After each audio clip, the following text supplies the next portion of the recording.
check this out. That is amazing. That is amazing. What do you mean?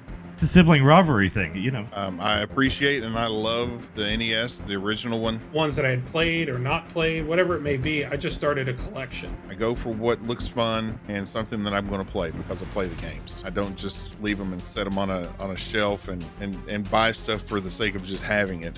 Yeah. Oops.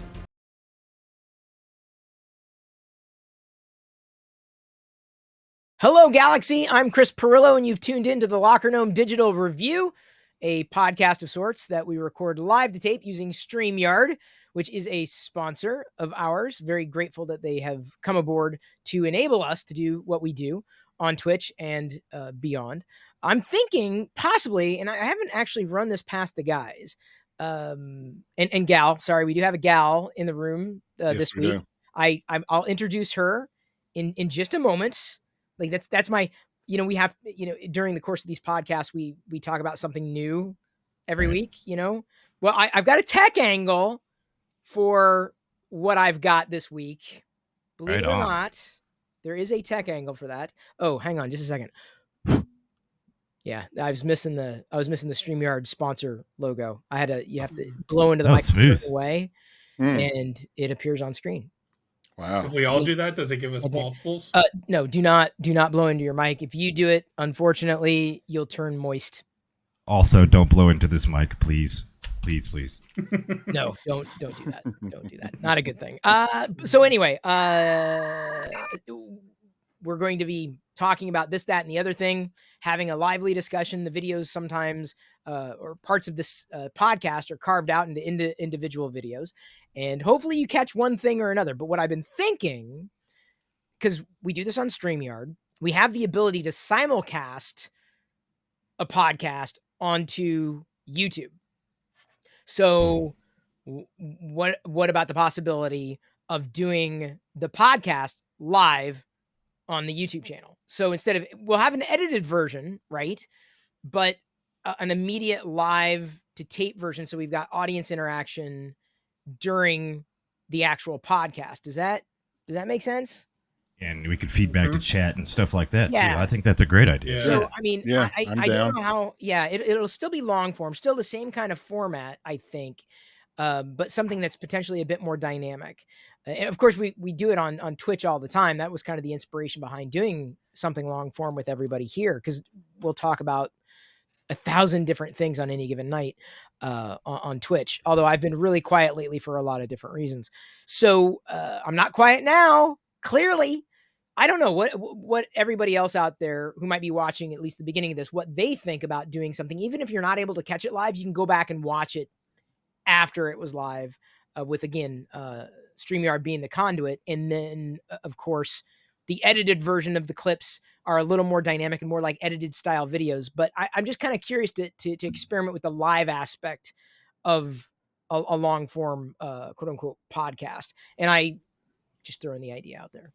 No idea if it's going to stick. I think it's great. And some of our banter we have before we start the show is pretty hilarious. Mm-hmm. I think that it would be great for a lot of it is it's very not safe for work. Potentially, yes. Also not safe for play or home or babies. Yep. Babies are in danger. Yeah, I don't think we have any baby listeners out there. We're not, not yet. I don't think there's a mother that's got like headphones on her belly, pumping the podcast into the womb. Because there may be a science experiment, if you listen to Chris Pirillo during gestation, oops. Hey, I take no responsibility for what you do with the audio once it exits my mouth. It's on you, right? I'll tell you what I can do for you. I'm on my 23rd trimester, so I can put these new headphones I have on my belly tonight. I was going to say play a couple of college podcasts and let you know. I didn't want to be rude, but yeah, I was. You were starting to show. So the shirt's actually false advertising here. What you do is you were fast. That's how it happened. That's how it happened. That's right. Let's be fair. Didn't really think about that one, did you? And that's why you still have the problem. That moment brought to you by Crown Royal. No, this is a beer. Oh, maybe okay. you had the Crown Royal. I didn't. Yes, that's how it all happened. Actually, This is an okay beer. It's not. It is a functional beer. It is serving its purpose. It had a skull on the can, which, quite honestly, if I had to have some kind of icon that would describe visually how I feel right now, the skull would be do it. That it would be that is, if you want it. Where's Chris's head at? That right, that's the skull right there. Chris, what's the specs on that beer? What percentage? That was going to be my question. Tastes like someone overclocked it. 7. Oh, that's an underclock. Yeah, it is an underclock. Yeah, way under. It's definitely not a 10. A 10 would be an overclock, but 7, 8 maybe, 220, 221, whatever it takes. I'm not sure. And I'm still drinking out of the trick or treat cups, and I know we're at Thanksgiving, but hey, I'm thankful for the beer, thankful for the company. Halloween's better anyway. To write home about. Okay, so anyway, so we've got the array of geeks and nerds here: Glendon, Mike, Toxic Doom, aka Brad. We've got a variety of tech topics that we want to cover, and certainly beyond. So I'm going to roll with the thing that I was going to talk about. This is not. I was going to say the elephant in the room. It's the dog in the room. This is a live shot. I've got my Motorola flip phone right here connected wirelessly to re-incubate Camo, which you can use on a Mac or a PC. We talked about this recently, an easy way of getting an Android or iPhone web camera, using an Android or iOS device connected to a Mac or a PC. But this is wireless. It's connected by way of no wires apart from the charger that it's using. And so I've got it pointed down, and it's a perfect use case for this phone. So let me show you. So as I move this around, sorry about that. As I lift it up, because I've got it angled. So That's cool. I've got it on the deck. You know what I'm saying? So it's that's sweet. This is the perfect use case for the phone, which we have talked about in recent weeks. So this is so that how I've got things currently set up, pointed down at Rocket, who may very well be asleep now because she did not move. I have been wanting to adopt a rescue for a number of years. Could not do it, unfortunately, but due to a change in circumstances, I was able to adopt a dog. And this is in this process of going through fostering. This is when I learned it's easy to foster a pet using the internet. There are 1,001 agencies out there, but finding the right one can be a challenge. The right agency, or the foster adoption folks that connect you as an adopter with a foster family, or manage those relationships and manage how that dog is prepared for success, the communication process in between. There are a lot. And as soon as I put out there that Jedi and I, my daughter and I, we went to Seattle Humane, and I took a selfie, and immediately people jumped in and said, go to this website, this website, this website. I'm like, I was kind of overwhelmed. I ultimately went through a few of them, but unfortunately the process, this is what I've learned for adopting a foster, as much as we've got this advanced technology, a lot of them are just mired in very old practices. Like, each one, when I look at they say, check our list of animals. You check the list of animals. Oh, this one looks interesting. Well, submit an application. And you had to submit the same information over and over and over and over. And it's like job applications over and over. It was just frustrating. Like, there was no common like resume that you could submit for getting a foster pet, which to me seems like an egregious oversight that could very well be corrected, and having this a one form to rule them all. So that was, I feel, a colossal waste of time, because when you jump through the hoops of filling out your name and whether or not you have a fence and whether you have other animals, etc., you send the message out, typically by a basic form. They reply and say, oh, I'm sorry, the pet is currently taken, or they're pending, or whatever it happens to be. And the process then goes to keep an eye on our website. I'm like, there's like a million websites to track these things and a million agencies. And I'm being a little hyperbolic here, but to check each one manually and remember the changes between each one up top, wading through an array of animals that, are animals absolutely worthy of adoption. But ultimately, I knew what it was that I was looking for, needle in a haystack, right? Something closer to a lap dog, housebroken, potentially not puppy, but not too old either, not full blown adult, crate trained, if I didn't say that already, um, you know, uh, a litany. I wanted actually more. I did originally want a mutt, mixed breed. I don't think they say mutts anymore. I don't know. Maybe I'm offending dogs out there. Wouldn't be the first time, won't be the last. But the process was just so incredibly manual. It really shocked me that in today's day and age, it was like that. But ultimately, I went to a rescue site, and they had this schnauzer listed, the schnauzer that is now here. And she had an original name, and I didn't want to get too attached to her original name because I knew I wanted my daughter to name her, because there's a sense of pride and ownership of like, I helped name the dog. And even before we met the dog, she was toying with names like Rocket the raccoon, because she saw a picture of the schnauzer and she's like, oh, so cute, so cute. I'm like, okay. And she went to Rocket the raccoon, and I wasn't really sold on it originally. I'm like, well, let's wait, let's see what happens. And ultimately, we settled on Rocket as the name. So either way, the process got handled.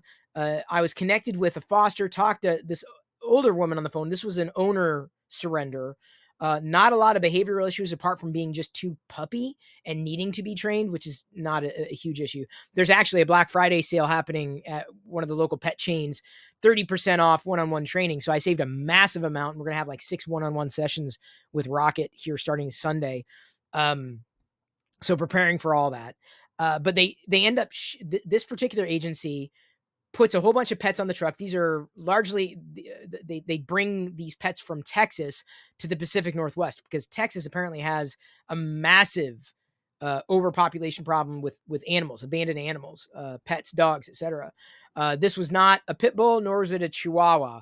So that was really odd, because usually those are most of that need to be rescued from Texas, it seemed. So that she came up on Friday on a truck. We picked her up. And immediately we bonded, and this was kind of a surprise to me. Like, we got her home and she was all kisses, very happy to be there, happy to be off the truck, out of the crate, and took to us like immediately, took to me, took to Jedi.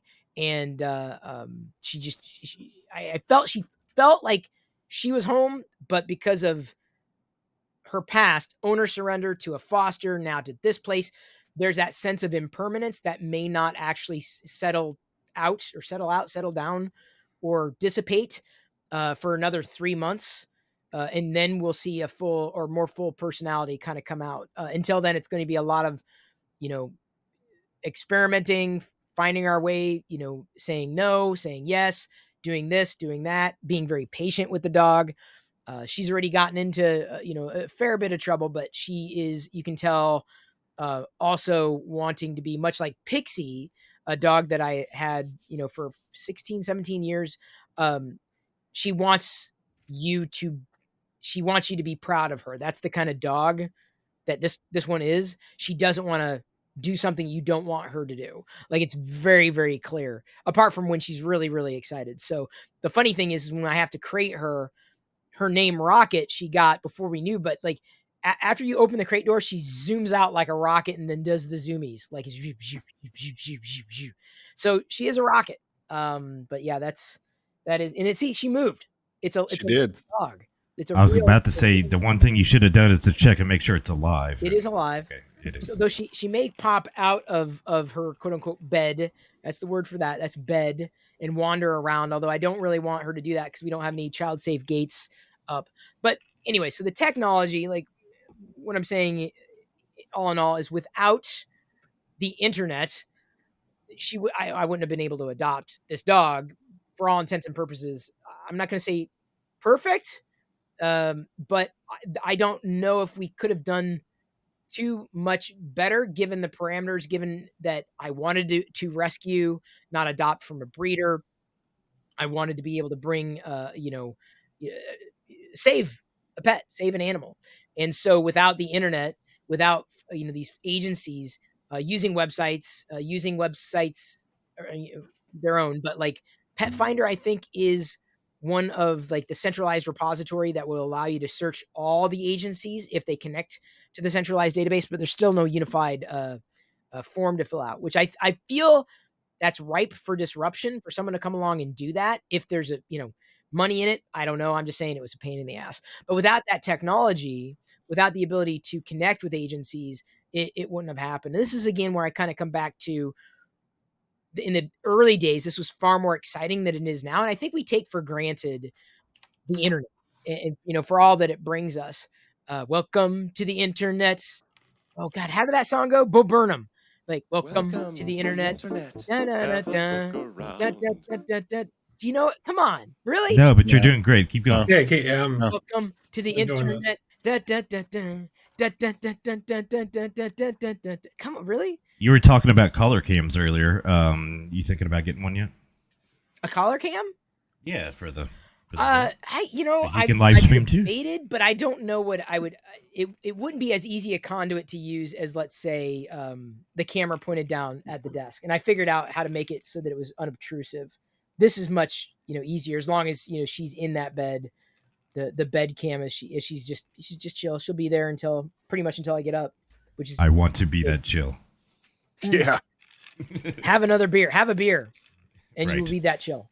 So I have to remind everybody, for as much as the internet takes away, stress and strain and the FOMO that you feel in social media, it also gives. And this is the power of the internet to make connections where otherwise the connections wouldn't have happened. I would have had to gone local. I would have had to, work through local agencies alone. And, way back when, that's the way it was. But, I have to say that using the internet now, again, changed my life. And sometimes that changes for the better and for the worse. For better, for worse. In this case, it is for the better. Like I said, we've already, there's a bond, and she's very clingy because that's going to be normal, at least for a little while. So it's not an issue. But you can already tell that she took to us and took to the family and is very protective, because Schnauzers are talkers. And I didn't realize just how much they are prone to talking until someone comes over that she sees something. Then it's like, hey, you, hey, stay away. This is my space. Hey, that's my dad. Leave him alone. Hey, are you looking at my dad? Hey. Oh, she's looking now. Oh, she's looking at you like, what? Talking this language. I'm not mad. I'm not mad. I'm just, no, I'm okay. It's okay. No, you're fine. You're good. It's okay, Rocket. Your owner is crazy. Oh no, I said her name. Oh no, she's gonna move. Okay. Oh, okay, come here, fool.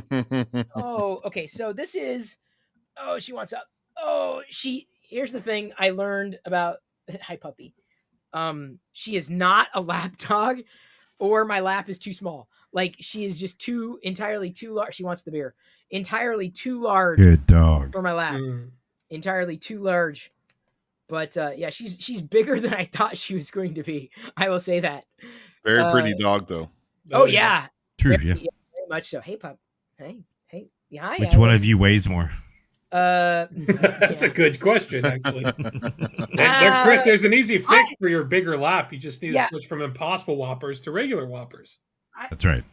I'm gonna say I'm heavier today. But I think we're for the moment neck and neck on weight, the weight ratio, and that may be part of the problem. So I'm not disappointed that she's not a lap dog, and I'll bring her up on the lap, but it's just like, okay, this is really unwieldy. I don't know if this is gonna work. But either way, there will now be a dog cam in the stream on, or I don't know if she's going to be in the podcast every time, but on the live stream on Twitch.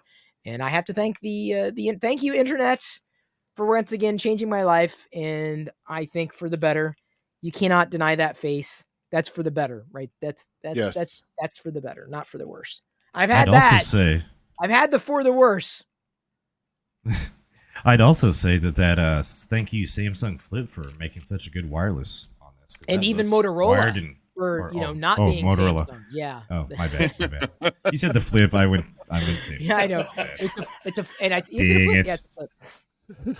Or even Motorola for not being I know. Samsung. Yes, thank That was you. smooth. That's what we took away from that whole conversation. And that's the podcast. We're done. Hey. Yeah, and that was it, guys. Yeah. Changed Good my share. life. Anyway, New Dog. Beautiful. For those who remember Wicket and Pixie, who watched the vlogs way back when, this is a fitting update. I feel that I won't annoy everybody for too much longer about the dog, but she's got the same type of temperament as Pixie with the barkiness of Wicket. So in many ways, she's an amalgamation of both of them. The annoying part of Wicket and the sweet part of Pixie. What was that, Mike? I said reincarnated, right? I'm like, I kind of wonder. I'm like, I don't believe in that, but at the same time, did I say something that caused her to perk up? I didn't say her name. Nope, she just. I said Wicket and Pixie, but she's enjoying the show. She's like, I love this podcast. I liked and subscribed. No, you didn't. Okay, I didn't. I'm sorry. I lied. All right. I need a dog. Finding the right, that's the thing, is like, you can get a dog. There's no doubt about that. But finding the right match it takes time. You don't just want to like pick one for the sake of just picking one. I knew it was going to be, a challenge because there were certain things that I was looking for. Temperament was a big one. Kid friendly, obviously a big one with Jedi. But if you start looking, you will find something that is companion worthy. And look at this. Look at the super dog. She's got her legs splayed out, like both ends. She's like, yep. Nose is on camera. Yeah, like just like I can't even. She's laying the weird. I can't do a vertical video, but I need a vertical video for how she's like stretched out right now. Awesome. Funny. Okay, enough of the dog for the moment. We'll have her on camera for the duration, but that's the thing that I had. It's more of a personal update with a tie into tech. Glendon. Yes. You're next in line. What topic of conversation did you want to kick off this week? Well, what I got this week, it's not something that I technically received within the week. It's been probably a month or so since I got this, but since Mike's going to talk about part of this topic whenever we get started here this evening, I figured that I would go over a new album that I picked up. It's not, it's a vinyl album. It's a vinyl record for those of you that don't know. Weird Al Yankovic. No. Good guess though. Right, close. Top tier right there. It's an older LP. It came out in 2013. It's called Sound City from the Foo Fighters. Oh. And the reason that I got it is because it was recorded in Dave Grohl's home in a studio that he made using a complete analog setup. There was nothing digital made in it whatsoever in the process of recording the album. Everything was on reel-to-reel tape whenever they made the album. It was on a Neve 8028. And I think that there's only 2 of those in existence now. And he needed to have some work done on it. So who else did he call other than the guy that made it? So he was still alive. So they came in and they refurbished it inside and out. The album is fantastic. If any of you have not heard it, it's not one of their most well-known or have the most hits on it, but there's a song on there called Congregation. Yes. That is like a music history lesson if you listen to it and pick up on little nuances. I was talking to Josh about it earlier today because he said that he's going to be going to Nashville. And whenever he said he was going to Nashville, it made me click. And I told him that he needed to go to the Bluebird Cafe because there's a line in the song that says "singing like a bluebird in the round," which is a reference to the round stage that they have there. So that's what I wanted to share today. For something to be, within this digital age that we have, to be completely analog and give you the sound quality that you can receive from a vinyl record or analog tape, it's astounding. So I'm just doing this to be an advocate for vinyl and for analog music in general. If you've not heard that album, I really wish any of you would go out and listen to it. Brad, have you heard it? I have not. No. I'll make a note. I'll listen to it, Glendon. Yeah, Sound City is the name of it, and it is amazing. The quality that you can get out of that. And just keep in mind when you're listening to it and the clarity and how well it sounds, that this is all analog, Well, you can hear, see, that's the thing. I wish, and I mean, I feel I was cursed in certain ways, but I wish that I was blessed with being an audiophile, or if I could say videophile, like for watching things and seeing massive differences between, let's say, 4K and 8K, or audiophile and noticing differences, pardon me, between digital and analog. I don't know if I'm going to be able to pick it up, or at least value the process in relation to the output and what it is that I hear. Right. But I'll listen. I have no problem. I mean, I listen to new music all the time, and I mean, I'm very familiar with Foo Fighters, obviously. Yeah. But I'm not sure. What should I guess this is maybe a deeper question. What should I be listening for? The soundstage. And what I mean by soundstage is, like, if you were, picture yourself sitting in front of a stage, okay, and you're listening to a live band. This is recorded so well that if you have proper equipment or the speaker setup, or a quiet listening room, you can basically visualize and see each area of the stage. Like, you can feel and hear the drums over here. And I'm not just talking stereo separation. That's all it is it's just, 2.0 stereo headphones, or your 2.1 setup, however you're going to listen to it.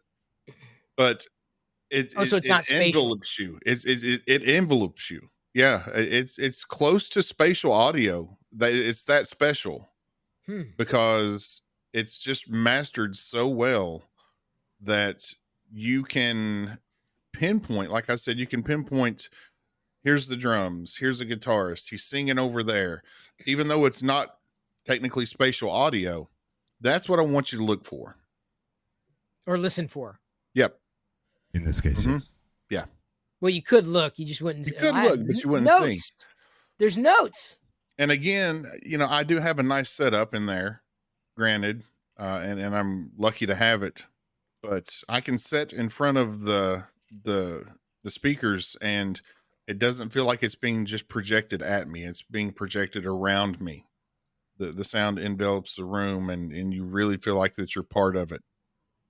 So I feel that everybody should at least give it a try.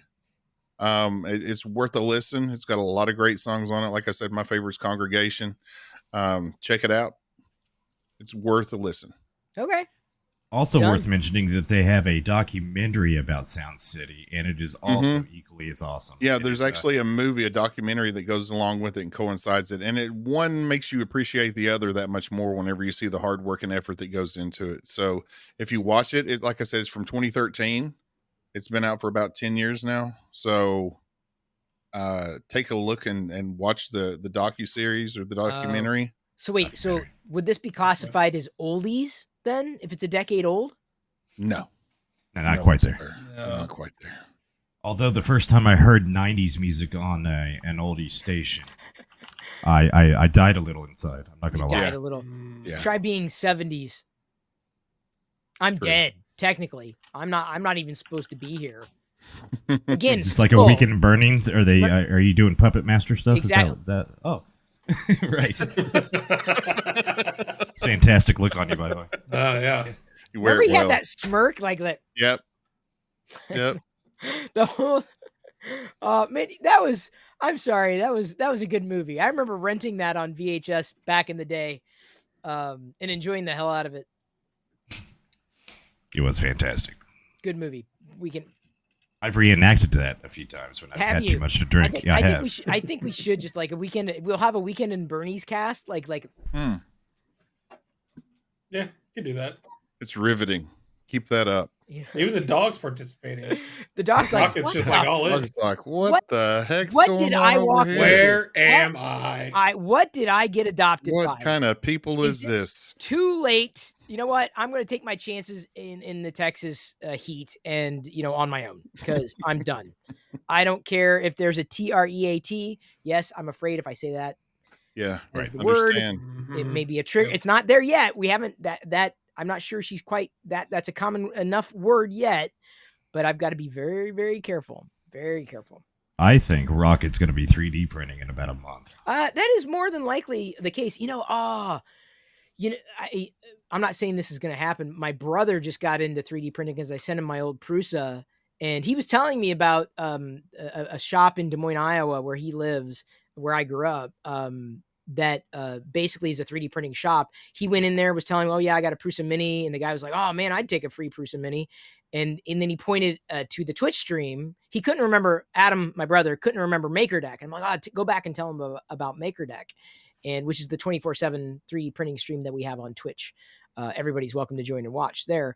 But he saw earlier today, I was printing on the Bamboo A1 Mini, and he said, oh, he's a Bamboo guy. I was like, yeah, I don't know how I feel about Bamboo. That's what this person at the shop said. And, you can imagine why, between Bamboo and Prusa, open source versus something a bit more proprietary.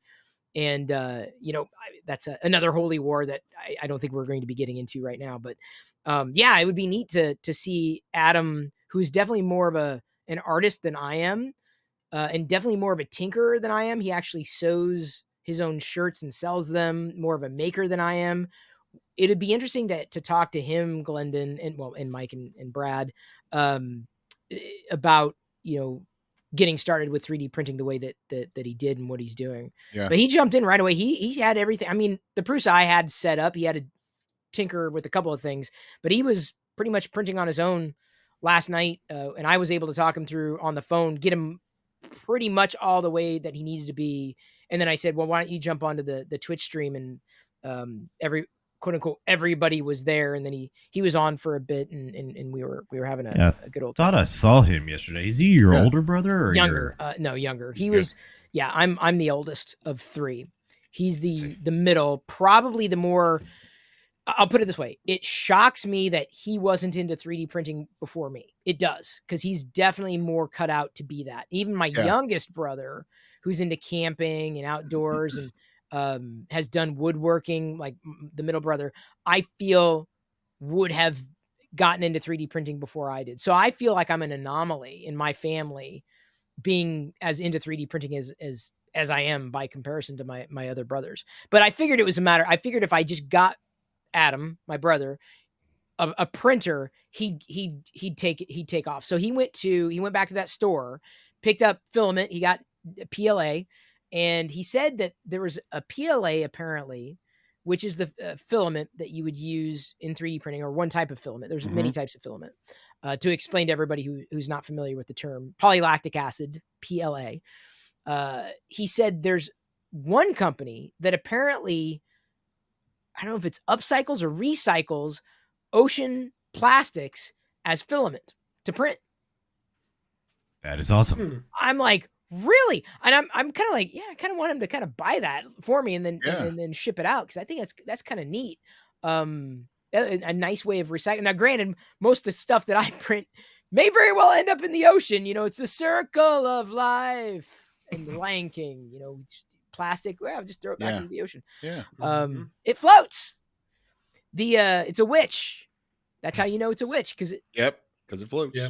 Man, I'm okay. So it'd be neat to have him on as a fellow maker. But anyway, that was just a side. When you mentioned that the dog's going to be into 3D printing, that reminded me that that happened. I got my brother into 3D printing, and I think he will be bitten hard by the bug. So hopefully we'll see him more on the Twitch stream as well, because it's always good to hang out with family like that. You're also a good person because you didn't take the time to give your brothers a hard time when I teed you up perfectly to do so. And you said all nice things about him. You had a perfectly great opportunity to say, yeah, he's my older brother. He looks much worse than I do, or whatever you wanted to do. And you didn't say anything. Why wouldn't have? Trust me. It's a sibling rivalry thing, honestly, I got to say, I mean, this may be... Makes you a nice guy. This is an aside, but yeah, I feel we really haven't, since we became adults, I think we see way more eye to eye, certainly politically, but we see way more eye to eye on things as adults because we've had similar experiences, even separate experiences that have brought us to the points we are in our lives. I'm not sure. I could say the same as a younger Chris. Younger Chris would have tormented. He tormented. I'll never live that down. But as an adult, I don't know. We may rib each other every so often, but I kind of just, I don't know. I wish I lived closer to family. We all live at we all have our own lives, different parts of the country, at least at this point. But yeah, we just, I don't know. I haven't really done that as much. And maybe it's because of the guilt that I have when I was younger, tormenting my brothers, that I just don't, I make a conscious effort not to do it and kind of take my lumps when they give me shit. Like, okay, yeah. I'll take it. I'm like, okay, I deserve that. Did you guys hear that? Chris called himself an adult. Did you guys hear that? No, I take it back. Thank you. Nope. I will deny it. No, this isn't being recorded, is it? Is it being recorded? I don't think so. No, we haven't started recording yet. We're good. Oh, yeah, we didn't start recording, did we? Okay, Glendon, that's an amazing discovery for me, because now I get to listen to a new album, and I will do my best to pay attention to the nuance that is there in between the notes. Yes. Mike, do you have anything new or not this week, or? Nothing, zero. I'm just kidding. Talk about, I've got something new. They're not new. They're old Sony headphones. You remember a few podcasts ago, I got some new Sony headphones. Those didn't sound as good as I wanted them to. I ultimately returned them and got my old pair of DJ headphones that I've used ever since the early 2000s. These are the MDR V700s, and they sound so much better. I don't know what Sony's doing on the newer stuff, but I don't have to move my EQ around a lot like I did before. Everything just sounds great, except without having to balance anything. You're talking about EQ, but whatever mic you're using must be directional. Hi. There you go. Yeah, there it is. Okay. Found it. Well, don't look at us. Look at the mic. Don't look in my eyes. Do not stare I don't like my looking eyes. at myself. Look at Mike's mic. Stare at Mike's mic. Mike's mic. Got it. Mike Methuselah. Hey. Wait. Oh yeah. Jesus.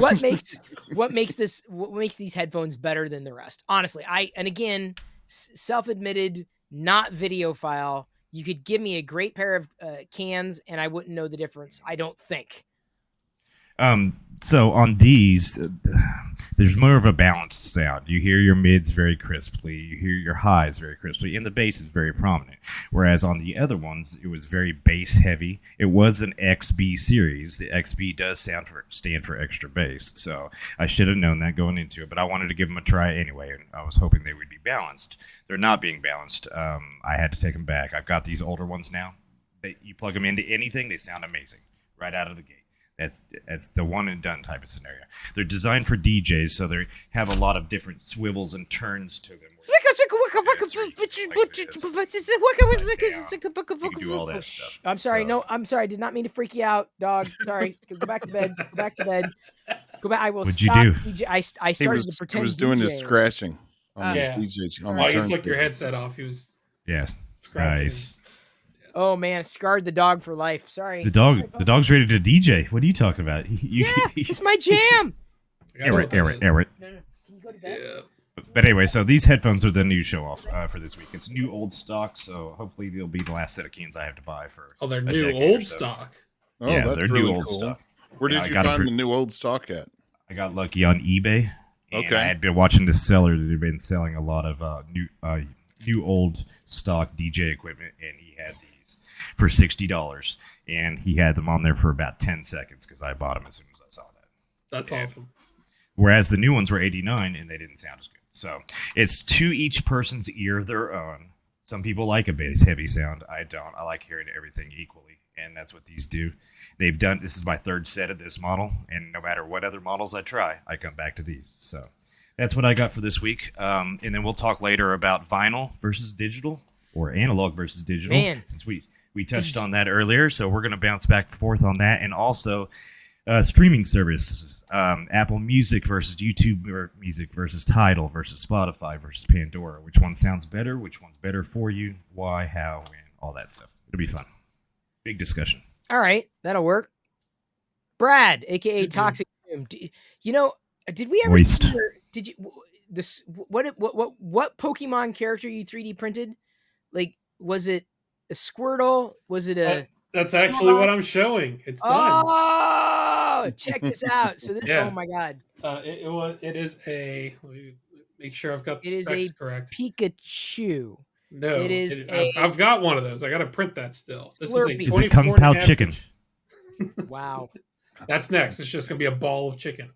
Sweet. It's a 24.5-inch tall by 24-inch wide, 28+ pound Blastoise. It's bigger than the dog. Bigger than a Toyota. It is big. Look at that. That is wow. Amazing. That is amazing. Yeah, it came out really good. And that was done on a Bamboo X1 carbon. X1 carbon, yeah. Let me spin this around here. He's got to spin it around, but he's got to put it down first. That's awesome. Look at that. You're not even like, I mean, I understand like me 3D printing like a big Star Wars something, right? But you're not even that into Pokemon. Nope. No, this was just one of the ones that I grew up with. It just. I want to see if I can okay. You grew up with it. So I get it now. There's some nostalgic value to it. Right. Yeah, okay. Exactly. Let me get it a little closer. But yeah. This is one of the original Pokemon that I grew up with. Wow. So I saw the big print, and each piece on the belly, the backside, everything's a single piece.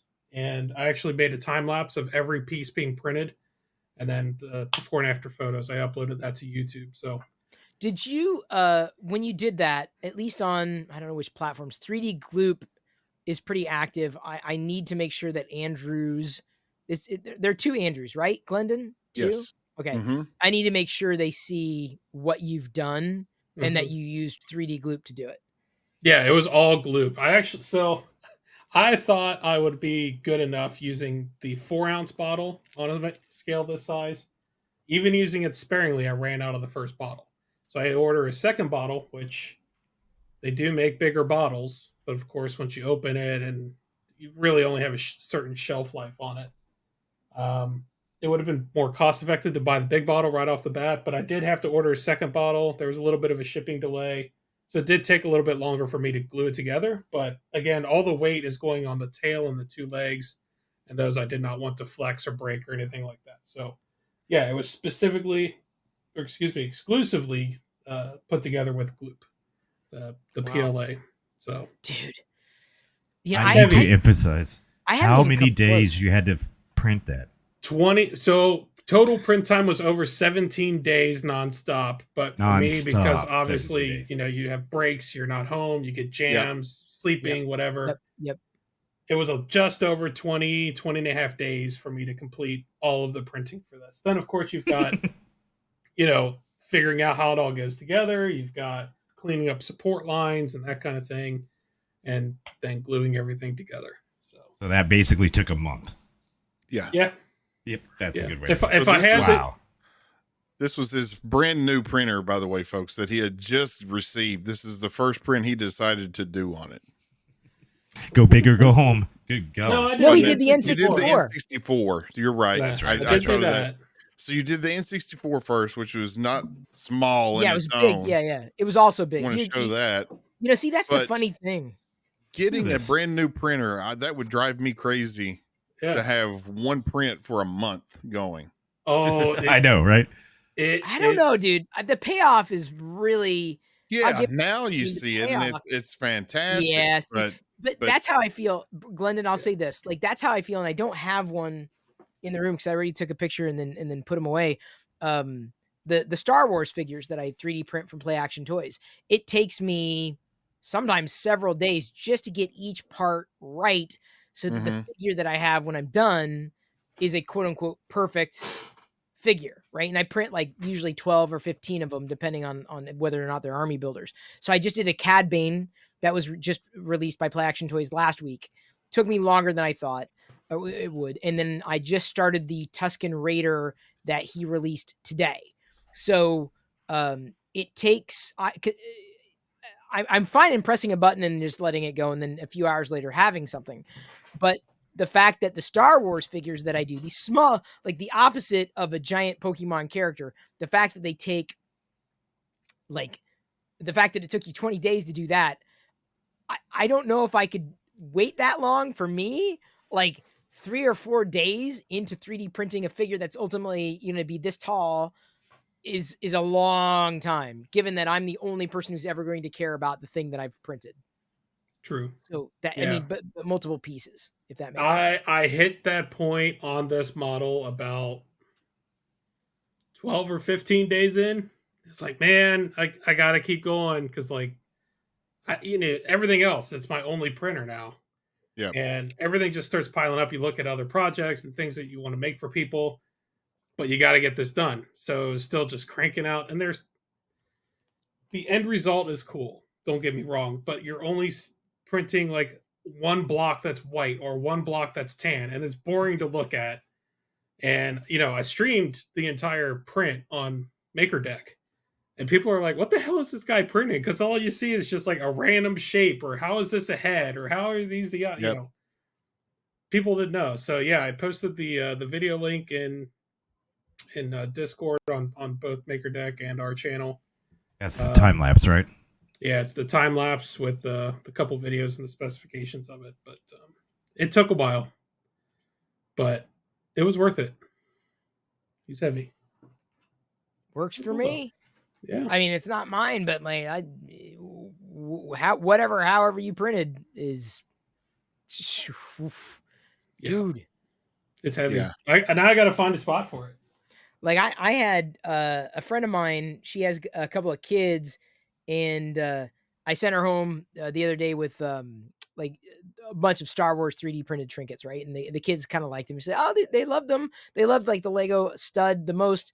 And she said, "Do you have any non-Star Wars stuff?" LOL. I'm like, so like, she's like, and I was like, okay, I don't know if she asked for Pokemon. I don't think she did, but I went and I found the low poly Pokemon. So I did like whipped out a couple of sets of the low poly Pokemon that were on printables. That's the closest thing I've come to, not even in the same galaxy as what you did, Brad, but yeah, the closest I've come to. But I have now, I can say safely that I have 3D printed Pokemon characters now. Congratulations. Thank you. Yeah. I worked long and hard to slice. Mm-hmm. And the printer, you don't know how grueling it is to go click, and it's almost broke a sweat just talking about it, dude. And then you got to wait. That's like the hardest work. I'm telling you, Brad. Sounds I hard. understand. The Star Wars figures are a like I ended up printing three different torsos for Cad Bane because I wasn't happy with the first one. I was okay with the second one, but I thought I could do better and probably still could have done even better than what I did with the third. So sometimes I will go through and have to spend filament and waste filament, and then have parts for my kit bashing array of random pieces. But it's all for getting a quote unquote perfect final figure. And so having to wait, like, man, that one took 5 hours. I'm going to have to do this again, 5 hours, but I've got to do it because if I don't, then this is the only time it's going to be done. So I've come to the point where at least with the Star Wars figures that I'll 3D print, I'll usually do, well, depending on what the character is, I have done 12 to 15, sometimes lower than that. Sometimes I've just done 6, just depending. I'm like, this one isn't going to be, I'm not sure how I feel about this one.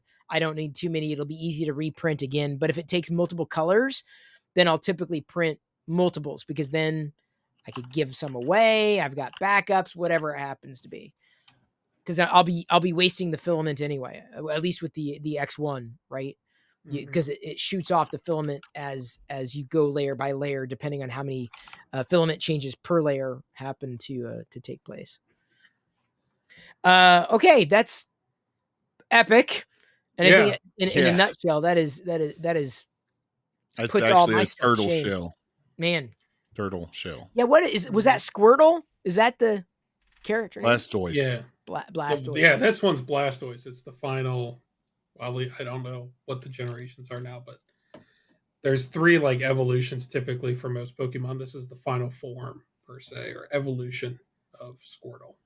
I wonder if I'm in the final Very form cool. now of Chris Pirillo. Oops. I think once we hit 30, there's nothing new. Oh, great. Well, I'm 50, and let me tell you how much newness I have. I am tired of the newness. I've come to an age where there are no good surprises. Maybe there is a 4th form then. I've come to the age where there are no good surprises anymore.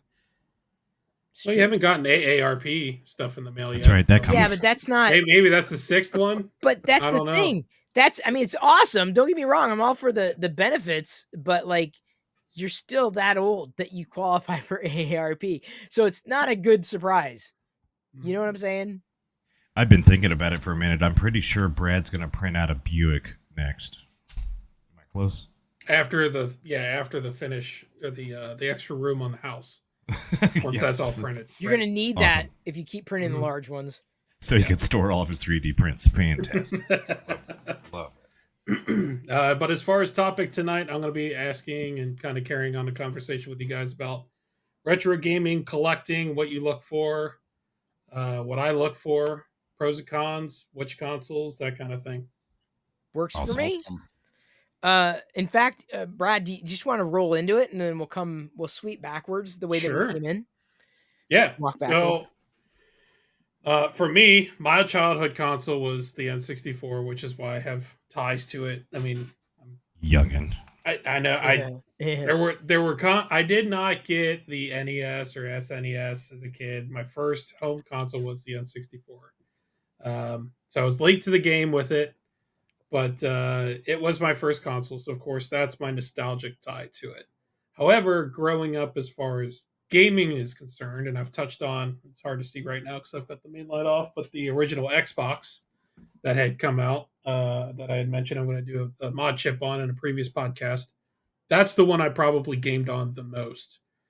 However, there is a price for nostalgia for a lot of these things. We see it in every market, whether it's cars, toys, video games, electronics, whatever it may be, where things will price drop in the used market. They'll tank, basically worthless, garbage.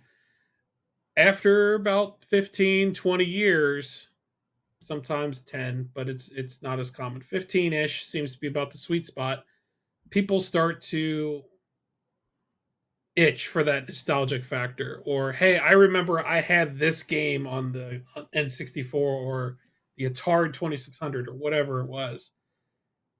And they're obviously older, so then they've got a little bit of cash that they can go out and buy that copy again, or buy a console that still has the box, or get an accessory that they couldn't get when they were a kid and they always wanted. So for me, again, the N64 is kind of my tie. So I started collecting the consoles in the box, not so much all the multicolor ones. I do have 2 consoles themselves, but they're the standard black ones. But for me, I was like the complete box, especially when I was growing up. The games for the N64 came in a cardboard box. There's no protective sleeves. It's not like a disc where the case was the thing you kept. A lot of those cardboard boxes got pitched. So some of those you can get as remanufactured ones, but as a collector, I like things in the original box. So I've got the original. I've started collecting the original controllers for the N64, the different Mm-hmm. variations of colors. They're nothing special, but because they're in the box, they don't have to have all the packaging. I like the art of having something physical aside just from having the controller.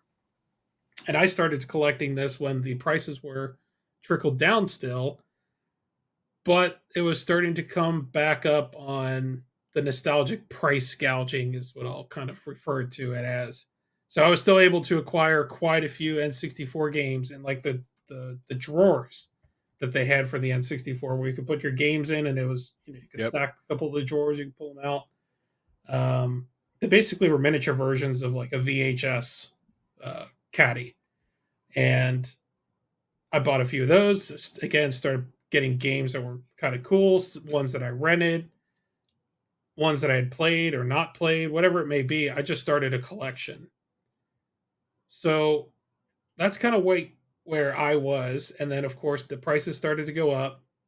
Everything got a little bit more expensive. Now, in reality, if I wanted to, I could flip it, could make a profit on pretty much everything I have, but I don't want to. So, are there certain things that you guys have noticed as far as what you guys collect? It doesn't necessarily have to be video games or consoles or anything.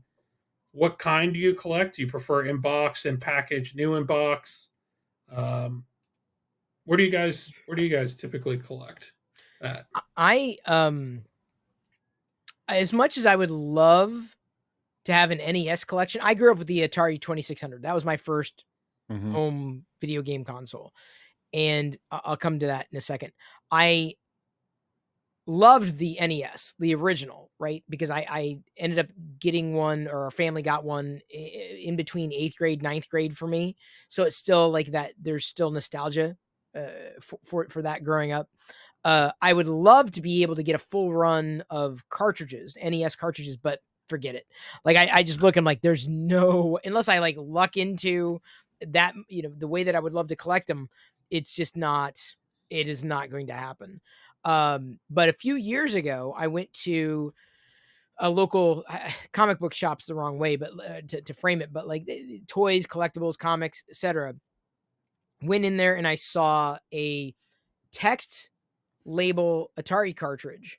And when I say text label, there were two series of Atari cartridges. The originals that didn't have the box art on the cartridges. They were like stickers.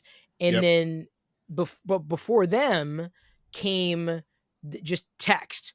So you got like on the front of the cartridge, you got a readout of like these, how many games you play, etc. The title, no photos whatsoever or images. And it wasn't so much a sticker as much as I want to say it was like a metal, like a slice of metal. It was like foil. Yeah. Foil. I mean, was it? Yeah. You foil. It was like a foil sticker. Yeah. Yeah. Foil sticker. But like when you think foil, you think flimsy. There was like, right. No, this had some heft to there it. was, Yeah, there was some thickness. Yeah. But not too thick. Right. And then of course the front was always the text. And I looked at it. I'm like, man, you know, I feel when I saw, like, I can't remember what it was, Air Sea Battle or, you know, whichever game, but I looked at them like, you know, I could complete that collection if I just focused the Atari cartridge collection that I now have. It is now complete, including games that I never played and never even knew existed. But I have the original, at least publicly released game collection, because I think there was like one or two demo cartridges that floated out there, which would be insanely rare. But in terms of the text labels, I have a full run, including some variants of colors. There were a few games that actually had a couple of color variants.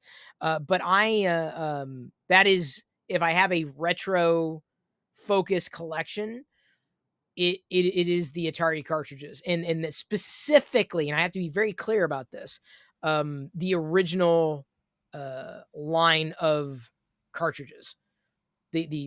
Sorry if sorry that the phone, by the way, moved away from Rocket there for a second. And I have them. I've taken pictures of it over and over and over again. I'm pretty proud of that collection. Took a while to put together because I wanted to, if I was going to collect them, and I'm not thinking I want to collect the Atari cartridges with the box art on the stickers on there. I I would love to collect the Activision cartridges, but the problem with my kind of collecting in the way that I want to do it, I wouldn't just want a cartridge. I would want a cartridge that is in really good condition. So I focused on getting the cartridges that were in prime condition. Just like when I went back to recollect my Star Wars figures, the original Kenner lineup, I was looking for C9 or C10, which is pretty much mint, near mint, like condition, perfect condition. And I was clear. I was like, no, if I'm going to do it, this is the way I want to do it. And so I'm careful when it comes to committing to collecting one thing or another like that, because I'll collect Star Wars everything, right? I'm like, oh, Star Wars cups and Star Wars this and Star Wars that. But like when it's to be a focus, like let's say the retro stuff, I have to know where it begins and where it ends, and why I want to collect them the way that I do. So the line for me, it wasn't just having the cartridge to play; it was the cartridge as a work of art. And for a work of art, like a Star Wars figure, an Atari cartridge, even with no art on it, right? Just this text label. That to me is art, because that's what we had. And I remember, and I don't know if it was the same era, and it may very well have been before Atari started to release the art, the box art on the actual cartridges on stickers, like legit paper stickers, which I've never loved on anything, despite loving Garbage Pail Kids stickers that I don't stick on anything. In fact, where's GC Laredo? Where's Avo? Because there's a new 2023 Garbage Pail Kids being released. Now it's a sci-fi themed. I can't remember offhand what, and I was searching for it today because I got a notification from Topps. Anyway, I remember being in a store. Couldn't tell you what store. Like J.C. Penney, Montgomery Ward, Sears, whatever, and seeing behind a countertop all of these Atari cartridges, all of these games, and just being enamored by the box art and thinking the game it won't measure up to the box art, right? And it's not that I loved the box art and I loved what I saw, but it was, this is where we are, right? We are at, we passed, I couldn't tell you when we passed this delta, but we passed the delta where the box art was better looking than the actual game. And so to explain to people like, no, you don't understand. You were a dot. You were a glorified pixel on the screen, but you had to pretend, you had to use your imagination in playing the video game and think, no, you're this knight, this valiant character that is, slaying dragons and, getting chalices and so on and so forth. So that to me, I felt locked me forever in the idea of retro gaming, which I still very much adore. Still want to find a way to get my CRT repaired on my MAME cabinet in my, home office here. But I'm forever locked in that mindset, that era where the box art was light years beyond the graphics in the game. And that's not a slag. I love that. And I treasure that more so than the physical cartridge. So that's why when I knew I could make a run of Atari cartridges, the text labels only, and go for mint, near mint, I knew I could attain it because it was limited. It was like, I think it was like 42, 43. I can't remember the exact number, but I knew I could achieve it. I knew I could get there. But just seeing the text labels brings me as much joy as, say, owning, and I wish I owned the boxes, the original boxes, but that ship has definitely sailed at this point, because forget that. Way too much for what I would be able to get from it. But I connect to the nostalgia of those video games in that era through text, much like my early days on the internet. They weren't graphical. BBSs, Usenet news groups, messaging back and forth, and just text. That's all we had. We had ASCII art, we had emoticons, and we made do, and we loved it. So there's something about that text label to me that is just as nostalgic at a deeper level than the actual game itself. And I hope I hope I made sense in how I tried to explain that. Because you did. Okay, because it's just there's something about simpler times that I see even modern games trying to recapture, and I applaud them for doing so.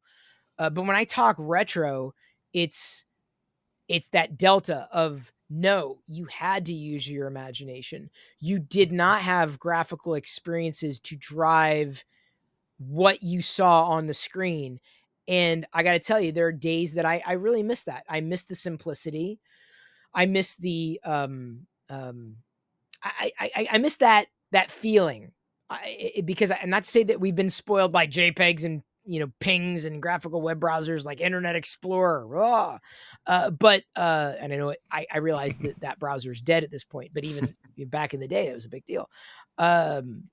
I grew up with links. Well, grew up. I was in college when I started browsing the web with links, LYNX.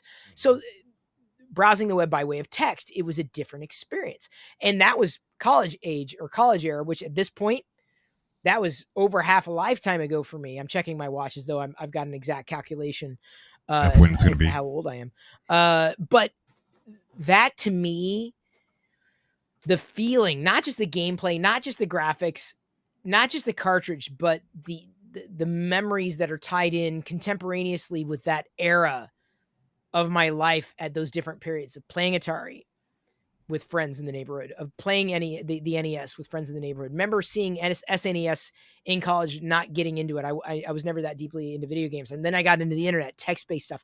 So it doesn't surprise me that I love writing as much as I do and expressing myself by way of the written word. But text is very much my retro gaming. I programmed. I did. I know I'm going way deeper. I'm sorry, I'm monopolizing the conversation, y'all. But I basic programming was as far as I went on the C64, and programmed like adventures and Mad Libs and just text. Everything was just text, and so my entire I feel I'm like locked in time with text in that way, and again, that's where I feel I have the emotional connection with an Atari cartridge more than I could have, despite loving the NES games that I played, more than I could have with the NES games. If even if I could have a full collection, which that would be awesome. But that's my. It's probably going to be my only retro game physical collection.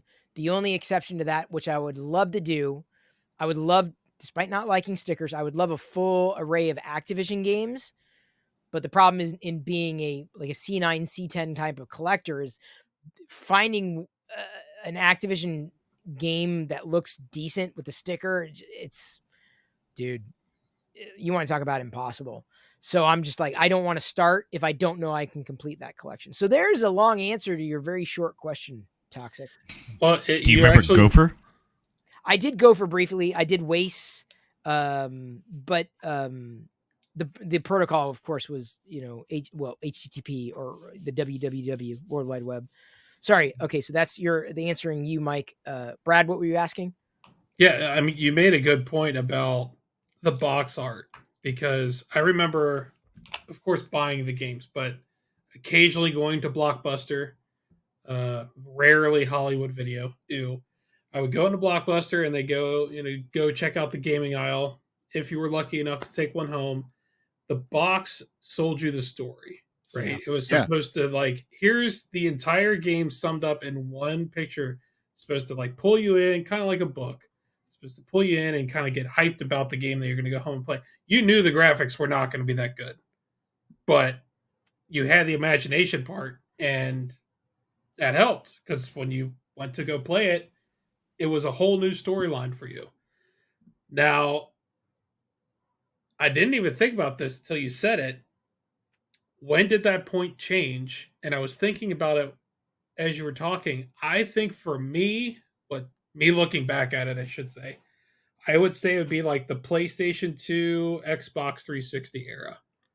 I wouldn't say the original Xbox because there was still some storyline based focused games, and some of the box art of them were pretty unique. But once multiplayer became the focus of a lot of games, it just kind of became, the title with some flashy graphics and like, here's the new release, come buy it, spend $70, get your microtransactions in, and we'll let you know when the next one's out in 3 years. I don't buy physical games anymore for any of the consoles, so it was kind of an interesting thought that you brought that up, and I really hadn't thought about that until you just brought it. Anyway. But yeah, the classic consoles, there were no multiplayer. The interaction was you in the game or you and the person next to you.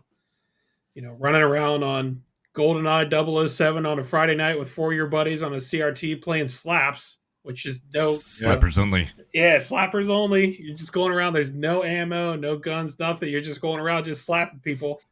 And that was hilarious, right? It was fun. But it's greatest. It was simple compared to today. Yeah. I love that. I missed that. Sorry, not okay. So I dominated. Mike, you may have feelings, Glendon. Yeah. To me, whenever I start collecting or started collecting video games, I always went for the nostalgia feel. Okay. My favorite time period is the 16-bit era. I appreciate and I love the NES, the original one. But I'll never forget playing the Super Nintendo for the first time, or the Sega Genesis for the first time.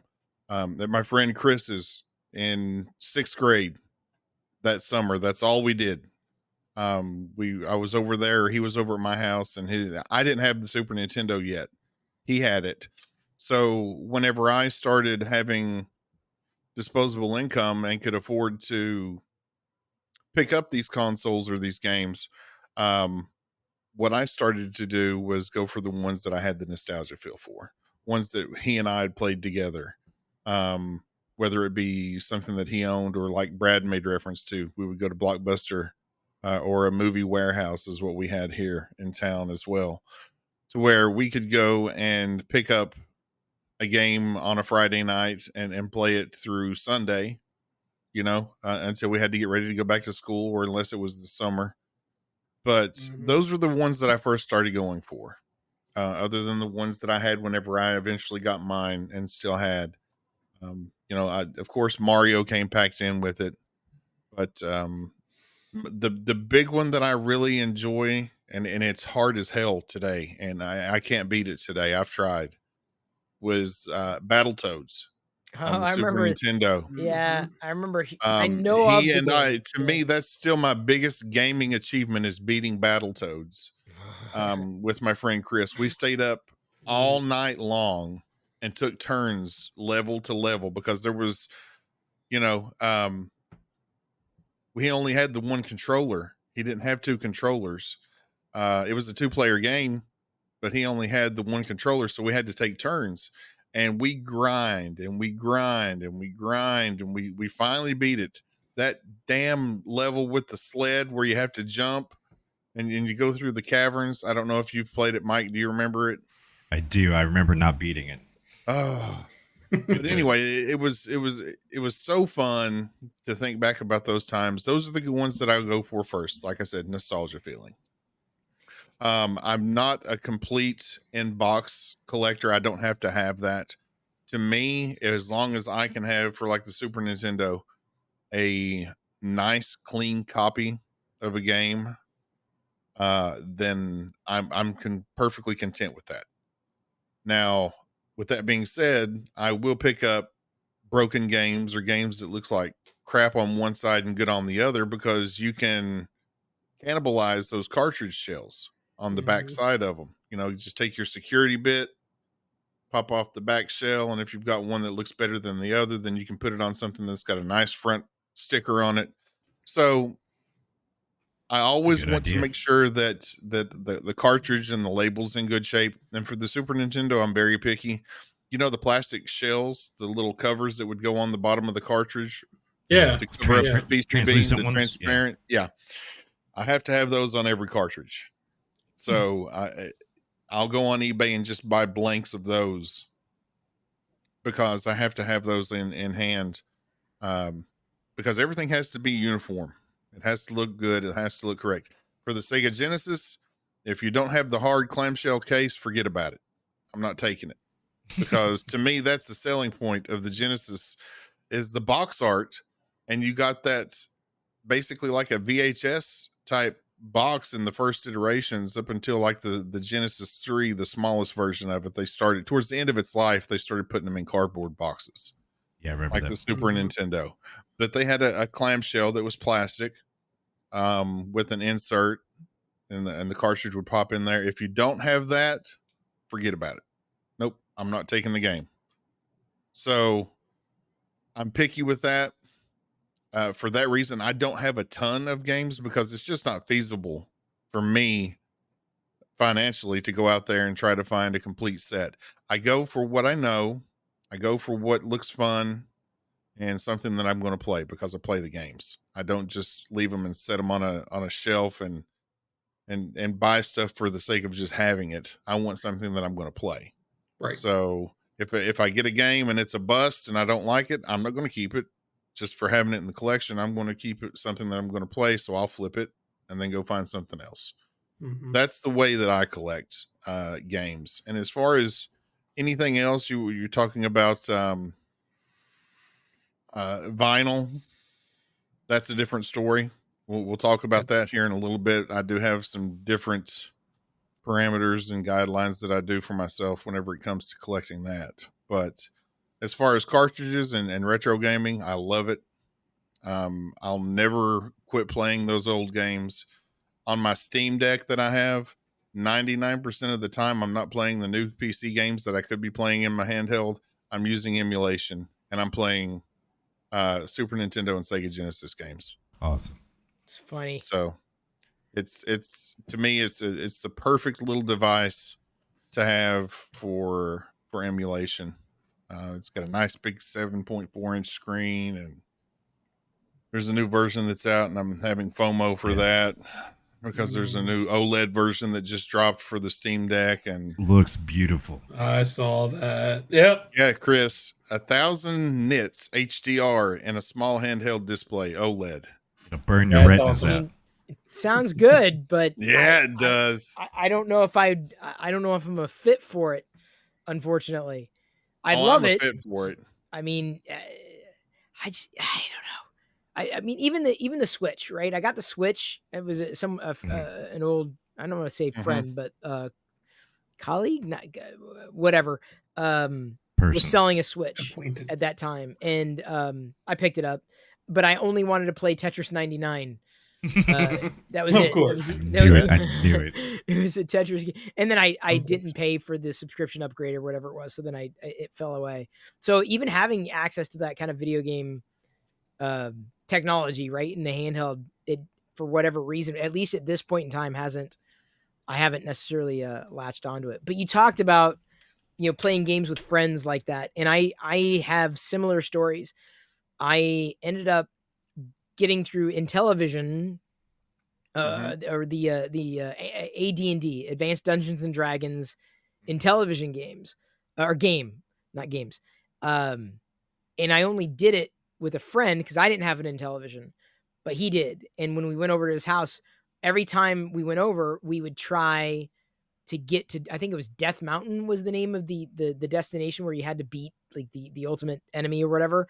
And we played it together because with Intellivision, you could have collaborative controlling. And so I would do the running, I would maneuver the character, and he would use he would shoot. So he would aim, he would like boom, boom. So we both played the same character and beat, it was an accomplishment, beat AD&D on the Intellivision. The closest thing beyond that, I don't think I beat other games on my own on the NES, but in terms of all-nighter, it was on the NES. Wizards and Warlords. Wizards and Warriors. Wizards and Warriors, like dun dun dun dun dun. Like there's certain like dun dun dun dun. Like there's songs that are burned in my brain. Stayed up all night to beat that game with friends. Just like we're gonna do it. And we did it. We beat the game. I don't know if that really happens with kids these days. The only other game I've beaten as an adult was Cuphead, but that was a completely different nightmare altogether. But yeah, I know that feeling of staying up all night or sticking It's to great. a game Oh to yeah. beat it with a friend. I've done it It's great. at least twice in my life, and yeah, I will never ever forget those moments. Ever forget those moments. It's funny. It's true. Mhm. Just as a Yeah. side note, you mentioned BBS earlier. I used to run a 7-line BBS in the middle of Kansas, of all things, Wow. back in the day, and it was the only thing around. It was awesome. I We had believe the it. Local university, and then we had me, and that was it. You're dropping out when you turn away from the mic, Mike. I think it's Okay. because of the setting that you had to tweak before. I will going- caress it lovingly. Yeah, and definitely fondle it with your mouth. Yeah. Get that- right And then in cough. there. Make sure you know, cough. Definitely. Yep. Turn your Turn head. to your head and cough. Just so you Yeah. know, I just wanted Thanks, to make man. that. Did Yeah, you ever so play Glenn, Tetris Effect? Yeah, Tetris. Don't get me. I don't want to start on Tetris again. If I start playing Tetris, I'm not going to quit. I won't. I will keep playing until I have to force myself off Tetris. It's just weird that way. Never stayed up all night to play Tetris though. I played it incessantly, but not like Right. One console that I really want to at least own at some point, and I've never done it, is the Sega Master System. I know it was just their 8-bit version of the console, but I'll never forget that was the first time as a kid that I saw something and was like, man, I really, really want that. You know, I remember going to, what was the name of the store? Hex, and they had it in a display case back behind the counter, and it just looked so awesome with its black zapper because it was totally different looking than the Nintendo. It was sleek. It had this little red sticker on the top and these little Remember that? cards that you could put in along with the cartridges. And Mm-hmm. I one day I will get one. They're out there. They're readily available. They're not hard to find. They're not super expensive because it's not as sought after as the Genesis. But Right. side note there, that's something that I will get at some point. You know, I started with the Game Boy. Did you guys start with that? Yeah, I had a Game Well, I had Boy. a Game Boy. Yeah. Yeah. I started with the color. It's actually, I've got 2 units Oh, back wow. here. I'm Wow. working Look on at my this lighting. guy. Don't worry. I've got my original yellow one there, Mhm. and then I modified one with a IPS panel. Oh, right on. Yeah. Yeah. And then flash art. But yeah, that was my first go-to. That great handheld. Yeah. Played a lot of hours on the Game Boy. Castlevania 2, Belmont's Revenge. Awesome game on the Game Boy if you've never Never played played on the Game Boy. Yeah. I did Castlevania 2, beat it in like a day or two on the Mhm. NES. That's Well, you can see my bedspread thing behind me. You Yeah, can tell I'm yeah, a it's NES. What is fan. that? What is that, Mike Methuselah? What is that? Mike Methuselah. You're gonna make that stick, aren't you? That's the original NES controller right there. So What are you sure? Looks Some- a little close bigger. enough. Yeah, it's not exact to size. Oh, it's not to scale. Gotcha. It's not to Ah, scale. yeah. That's correct. that looks good. I was always jealous. My neighbor growing up, he had a Game Gear, the Sega Game Gear, Right. and the graphics on that compared, which I eventually got the Game Boy Color, the graphics always seemed much better, and they Oh, were, it was. but it chewed through double A's. I Like you remember he believe. put new Yes. batteries in, and within like 15 or 20 minutes, he's like, "Oh, I need to get new batteries." He pulls them out, and I remember picking them up, and they were warm. Yeah. Like that thing just eats through double did. A's. And it 'Cause took the like Game 8 Gear to was- start with, right? I think Oh, so. okay. I think it was 8. Didn't it have batteries on both sides, Brad? It was yeah. It was. 4 I here and think 4 so. here. Yeah, Yeah, I think it's what it was. Yeah. I think I thought so. it was 2 and D-pad. Did it have? I can't Yeah, I think remember. it had batteries on both sides. You had your buttons Oh, over the here, your battery. D-pad on the left, but you had battery pack in both hands. I think so. Yeah, it was basically a Master System on the go. The Game Gear was. It was an 8-bit format. Yeah. Yeah. I just looked it up. They quote that it would get 3 to 5 hours of gameplay. I never Oh, saw no. 3 hours. No There was way. no way. And then one of the accessories which I learned about within the past few years was that they came out with an actual TV tuner. Yes. They could actually Yes. watch TV on the go. We had Barely some remember. family friends that would go camping with me and my family whenever we were younger, and their boys had a Game Gear. I didn't have a Game Gear. I had a Game Boy, and they brought out the TV tuner one day, and I'll never forget being so jealous in my entire life. This is bullcrap that we're out here camping in the woods, and he flips up an antenna, and he's got a TV now and Yeah. can watch whatever he wants to. And it just had a little dial, a tuner that you would turn up at the top where the cartridges would go in. It was just an Mhm. expansion, and the TV tuner was awesome So for its Yeah. time. I sold my Game Boy and the cartridges, my original, for a Game Gear because of the graphics. I'm like, Yeah. oh my God. And I will say, oh, sorry, I knocked the dog cam there. I will say I regret doing it.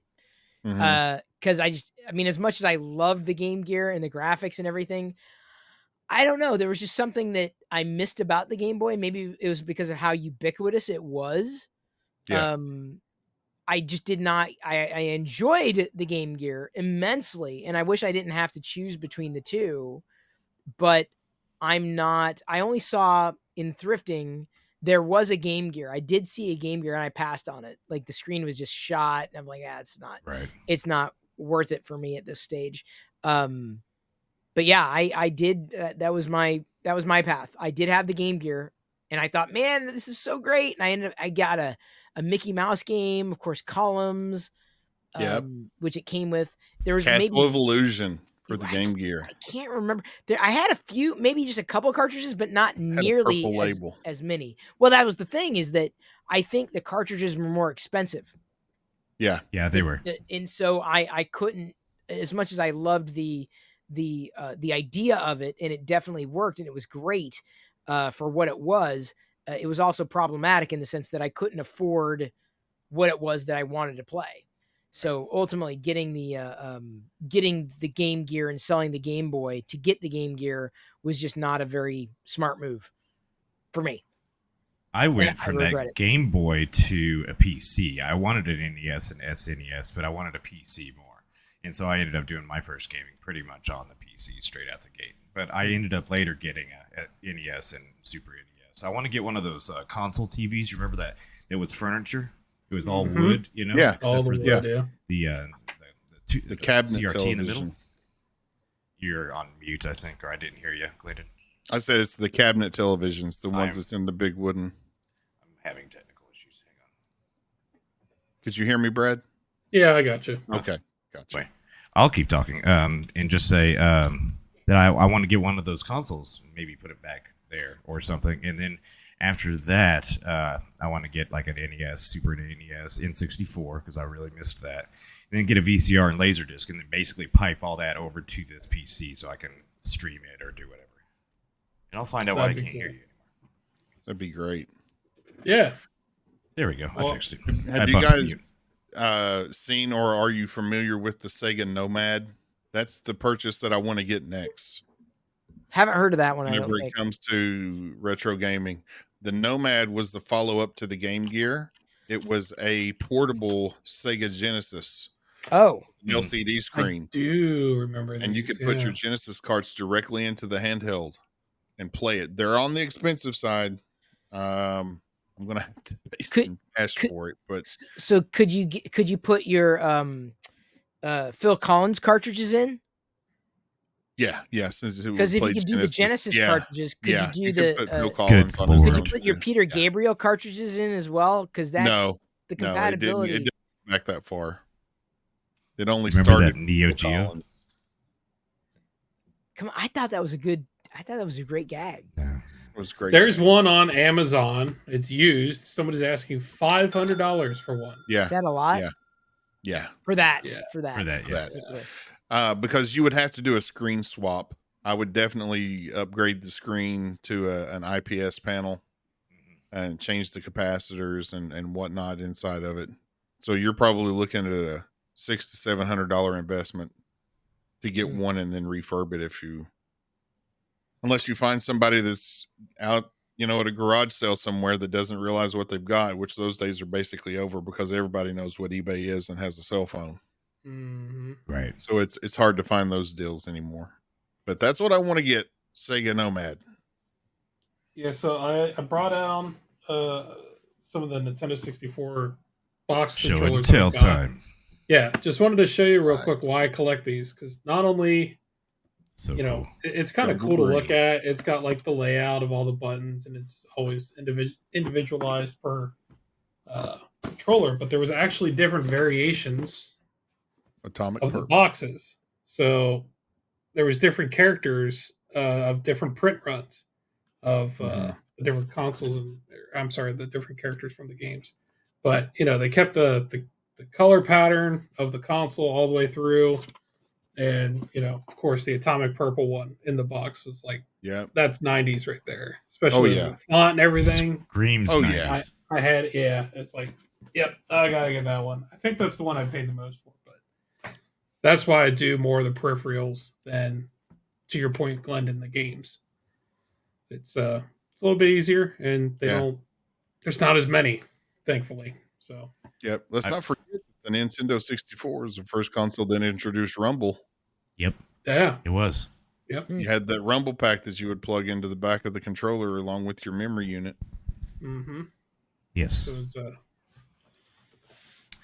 My thing that I was doing for a long time was Laserdiscs. I never really got into the console gaming because of that. So okay. because that's an expensive hobby. You can't even find laser discs at Goodwill anymore. No. You used to be able to find them in the vinyls for Mhm. stupid cheap, and now for Yep. some reason those have started to take off. Yeah. And yeah, those are cool. I mean, you got DVD quality back when those came out, so Right. Yeah. really Those good. were analog video, but it was a digital audio, so it sounded amazing. Right. And you could do AC3 surround sound on some of them. It was the first real medium you could do that on. So it was pretty great for back then. Looked a lot better than a VHS tape or a Betamax tape. You know. So did you collect and then got rid of them, or do you still Yeah. have them? So long story short, I had a small collection of maybe 50 discs, and most of them were based on concerts I couldn't find on DVD or newer. So it was a lot of rare concert stuff. A lot of audiophile based stuff was on Laserdiscs, and I had a bunch of those. And I had a falling out with an ex, and she ended up shipping me my Laserdisc player, but she didn't put any padding at all whatsoever on there. And that Laserdisc player, because it turns the disc, or the laser actually moves up and over to the other side. It's a really finite motor that they use for that, and the laser can't hit a bump at all, hardly. You have to put it into a shipping mode. You have to pack it very well. You have to ship it. Anyway, it got shipped to me, and it was garbage by that. So that kind of broke my heart. I'm not going to lie. It really bothered me. You know, it was a really rare model of Laserdisc player. So I want to pick it back up, but I don't have anything since. I just got rid of my collection, gave it to someone that was getting started into it. But I want to get back into that again and then be able to stream some of that stuff over. Yeah, that would be cool. Yeah. Yeah, Laserdisc has always been intriguing. It's not something I've ever gotten into, but they would make really good wall art too of whatever Mhm. thing you wanted to do. If you get Yeah, I a can see collector's that. version. Yeah, a lot of people do that. I only remember seeing one laser disc setup at a neighbor's house, which we didn't Right. hang out all that often because he was kind of a bully. And I remember the TV. You can tell me what type of TV this was. It was like a front projection TV that shot RGB out to a screen, like from the front. I Right. seem to remember that, not rear, but like Right. from the front, and they had a laser. I mean, it was Yeah, and it had a color wheel that it would shoot through. possibly, I think Or so. 3 different bulbs. One of yeah, the I three. think it was potentially 3. But I remember just seeing this, like, what the hell? Because I mean, all I knew was like, I think at that point we still had black and white television at home, but it's just like, this is so incredibly unique. Like, this is incredible. But that was the only time I ever remember seeing a video, like a laser disc, and not even noticing, like, oh, okay, well, Right. oh, it looks better. Okay, all right, okay. Well, I'm gonna have, again. I'm not. Right. I've never been, a videophile in that sense. Like, oh yeah, I can definitely see the difference. Glendon might remember. I'm not sure, but VHS has X amount of lines, and then Laserdisc has more. I can't remember. It's 500 some lines for probably. VHS or something. Yeah, it's like I don't 690 or remember something like that what for it is. Laserdisc. Or- So it wasn't a too big of a noticeable difference on a tube, but on something like what's behind me, old flat screen or something like that, you do see a difference of quality. Yeah.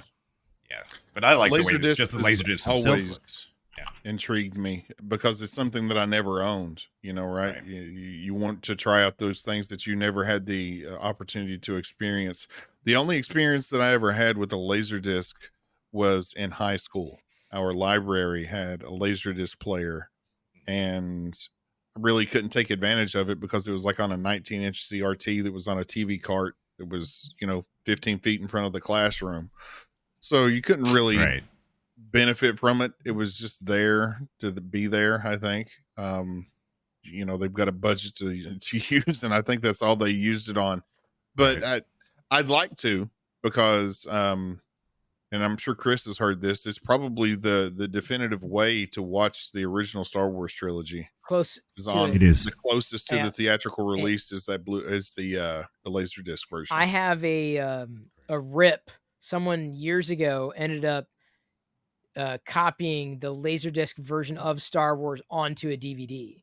So at least at this point, I have it, and I'm sure I could get a hold of a digital copy or version of that. But I do Sure. have a Laserdisc DVD or DVDs of the original trilogy.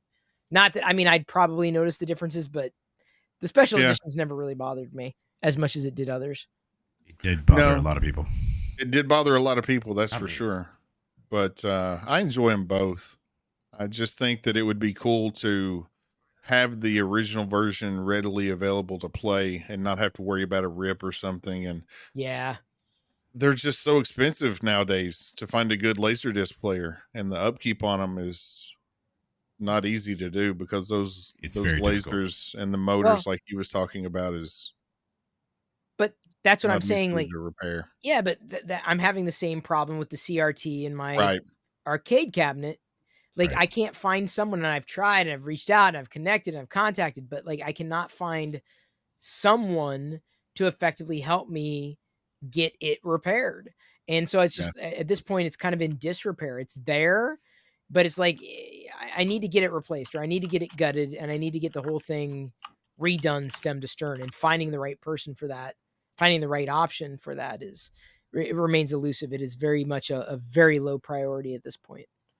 Brad, when I buy your car, let's just go up, make a side trip to Seattle and fix this tube real quick. Yeah, I think it's on the way. Yeah, it is. easily. It's pretty close by. We are like kind of like the Midwest of the Pacific Northwest. Of the Pacific Northwest. Nice. Yeah. West You're Coast not is too West far. Coast. Just a couple hours.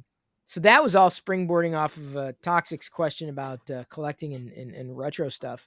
Mike, I don't know if you had anything else to add beyond what you have. No, okay. just just that I started kind of in the next generation later than you, about the same generation as Glendon, I'm guessing, and the generation right before Brad, in the Nintendo 64. I was already in the computer side by then, so. Yeah, Why is? Sorry, not to interrupt. Why is Mike's voice dropping? I don't know. Why am I dropping? You're talking in mid sentence. Your voice, the volume just plummets, bottoms out. You lined that perfectly up for a good joke. I'm refraining though. Oh man, I was getting all like, yeah, a good joke. Not on podcasts. On stream, we do it on stream. Yeah, we can do it on the live stream. All the is it more risque inconsistent now? Comes out very swiftly. Is it more inconsistent now? No, it sounds that I know consistent. A little more than it was, but we'll know once you start talking into a full sentence. Whether I'll or just not I'll just not move at all. Just don't talk. Okay. If you just don't talk anymore. Just Or like talk, yeah. use your Move. hands, like Don't talk. Oh, he's gone. And he's back. that was Second. fast. That was. Yeah, okay, I'm done. so sorry, Mike. I didn't mean to interrupt, but I just You're want to good. make sure you were aware. Thank Keenly you. aware. All right, Mike. You said that you wanted to loop back on a topic. Since we're with you here, that you wanted to dive a little deeper into digital versus analog. Yeah, we're kind of talking about that now. So over to the audio side, what's better, analog and specifically vinyl and analog, or digital version of the same thing? And I have went on a deep dive. I used to DJ professionally in clubs, on radio, and just all over. And I had crates of vinyl. That's how I started DJing. I had a couple MK1200s by Techniques. There's the turntables. and I had those in a mixing board. That's all I used for my first from the 90s until late 2000s. That's all I used, and then I finally got Ableton and a laptop, a MacBook Pro, and what little I do now, I would do on a MacBook Pro, is what I have now. But what sounds better? Vinyl, for me, it has a warmer, more fuller sound than the digital equivalent does. But I am trying out Tidal for the first time. And Tidal's big brag is they are the best quality sounding stream out there. And I would have to agree. But what sounds better, Tidal's best stuff or something that comes off of vinyl? Glendon, I'll shoot to you first because you're the audio guy too. To me, vinyl every day because it's uncompressed. Even though you're still playing what's considered lossless, and their max bit rate for Tidal is up to 24-bit 192 kilohertz. Right. So it's supposed to be lossless because it's like a FLAC file. If anybody knows about FLAC, it's an uncompressed file. FLAC. Yeah. FLAC. Oh. Wrong FLAC. Oh, my bad. But yeah, I prefer vinyl all day, every day. And I've had this argument with my father, and he didn't believe me. He thought that I was, that's snake oil. You're just trying to sell me bull. So, and then I had him come over and have a sit down in the sweet spot in the listening room, and it completely changed his outlook on things. And then he had to tell his brother about it, my uncle, and then he was even more diehard. Digital all the way. And then he came over and he sat down and he listened and he shut up too. So right, exactly. Until you have listened to it properly, I think vinyl gets a bad rap with anybody that's not in the community, because you think back of, all the static and you hear the skippings and the scratching, and not if you take care of it, not if you wash it, not if you maintain it. I've spent a lot of time and effort into doing it. So for me, all day, every day, I prefer the vinyl.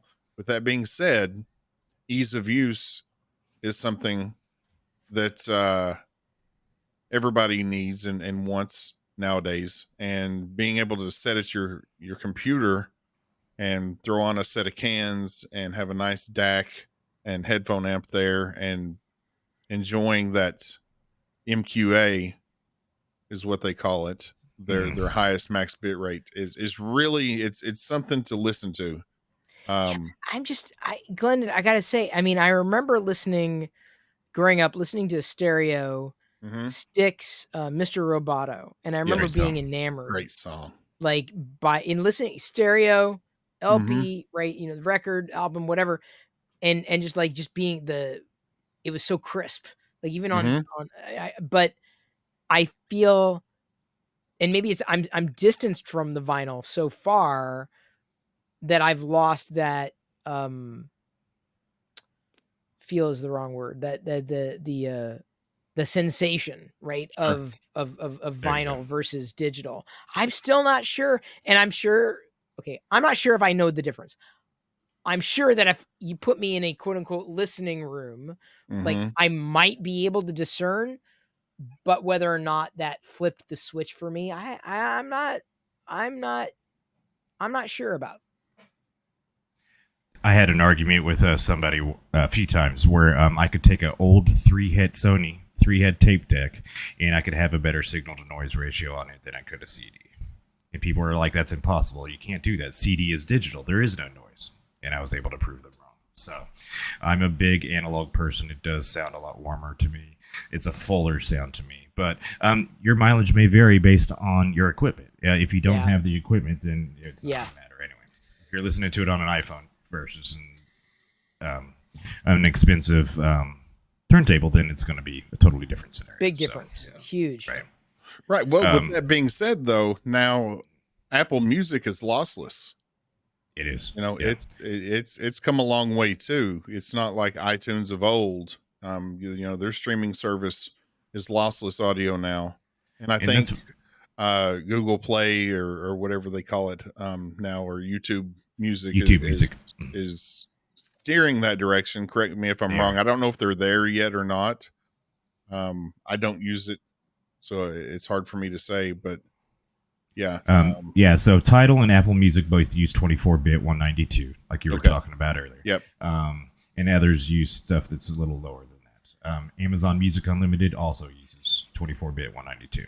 So those sound really good. That's what I was going to pivot to and ask you guys. I'm sure that you guys listen to music on a streaming basis. What do you guys all use? What do you use, Chris? I'm YouTube Music because I'm paying for it anyway with YouTube Premium.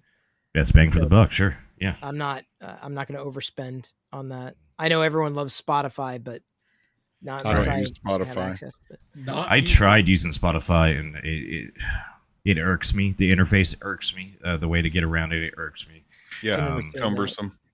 It is to me. And a lot of times the multimedia interface with my keyboard-based media keys, it didn't work right with Spotify. Where it works fine with YouTube Music, it works fine with Tidal, etc. So, what are you on, Brad?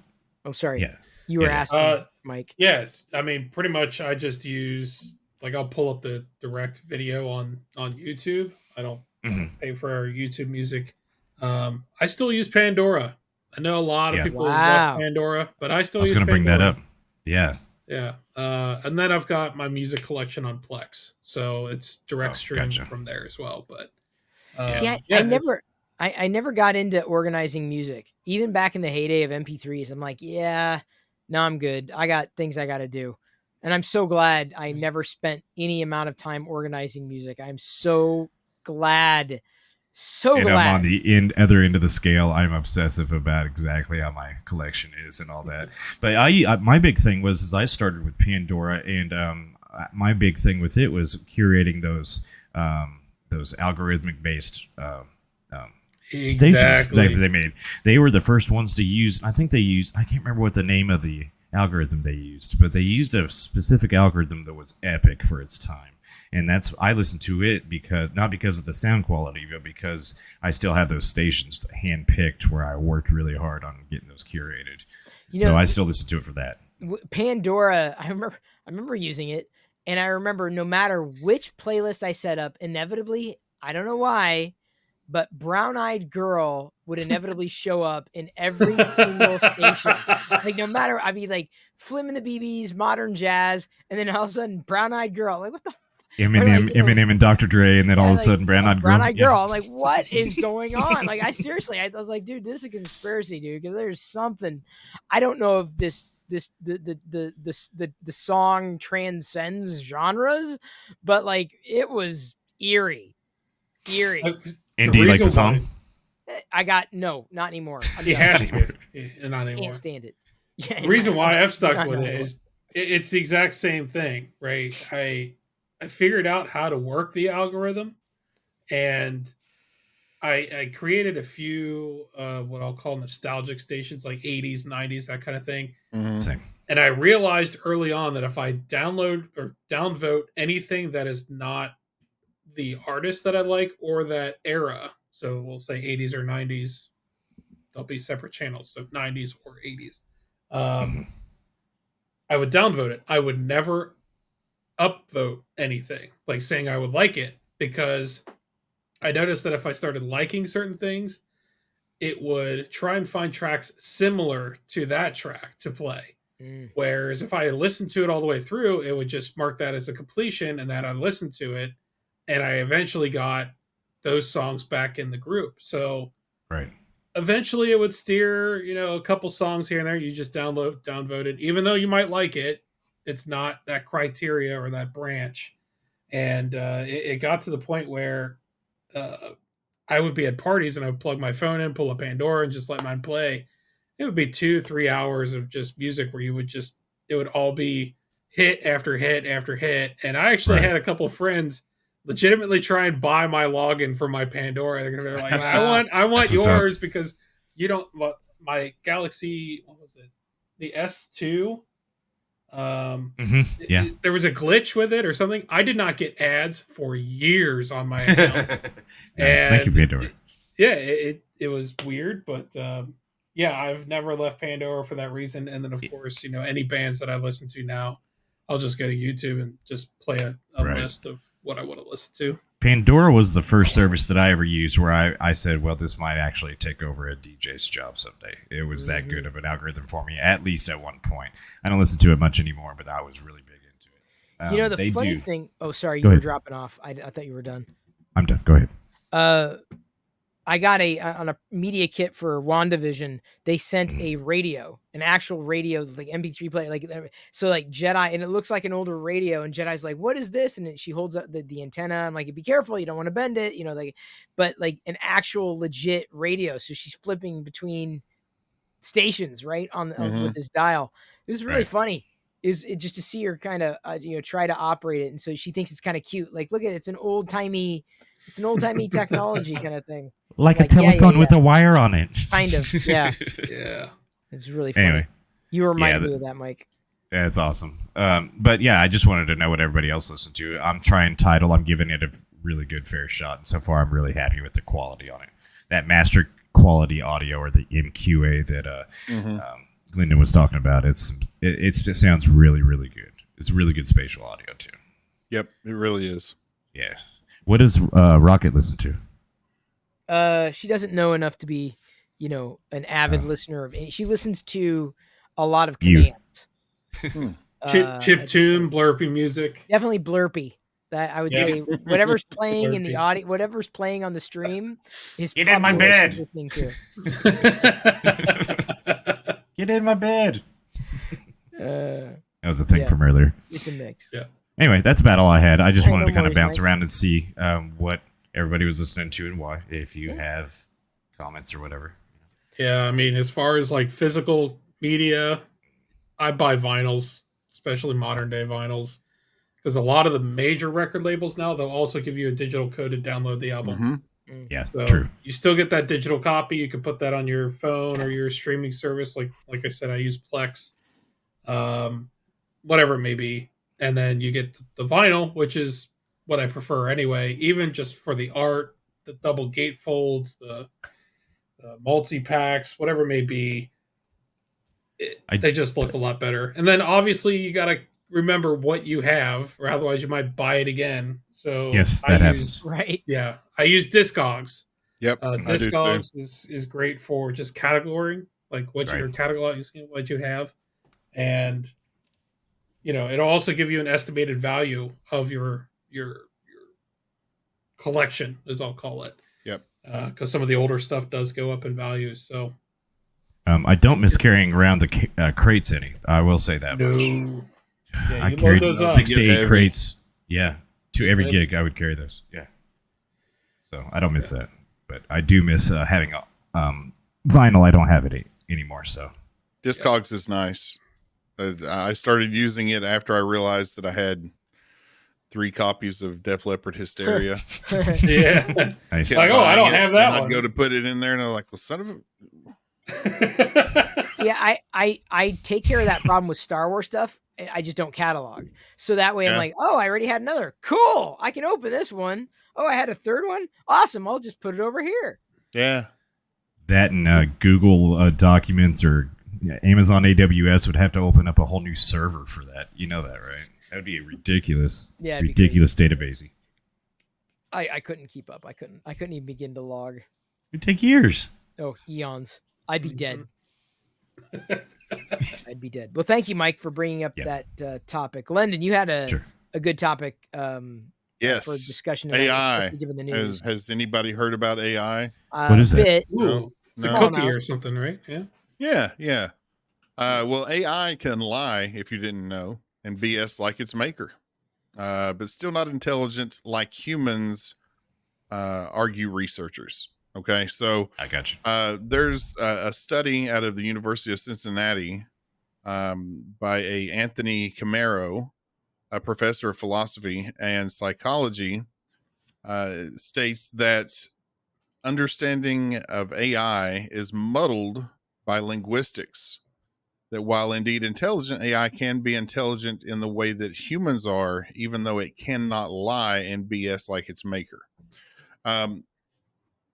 So what it's basically boiling down to in this article is the large language models, that we have out LLMs, there, right? LLMs, yep, is saying that it's starting to have banter and have a BS conversation, shoot the crap, if you will, Mhm.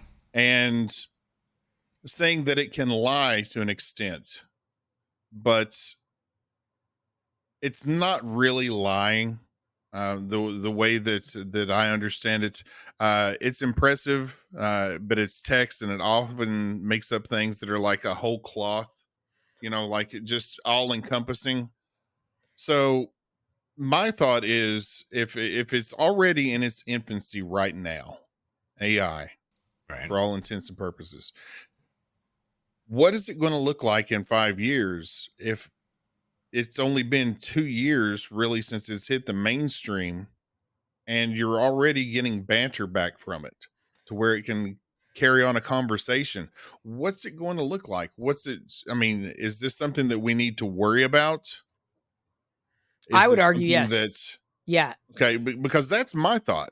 My thought is, yeah, if it's in its infancy right now, and whether it's just a language model or not, if it's having the Hallucinating. ability to hallucinate, you're Hallucinating, exactly right. right. That's the term that they're Right. talking about, is hallucinating.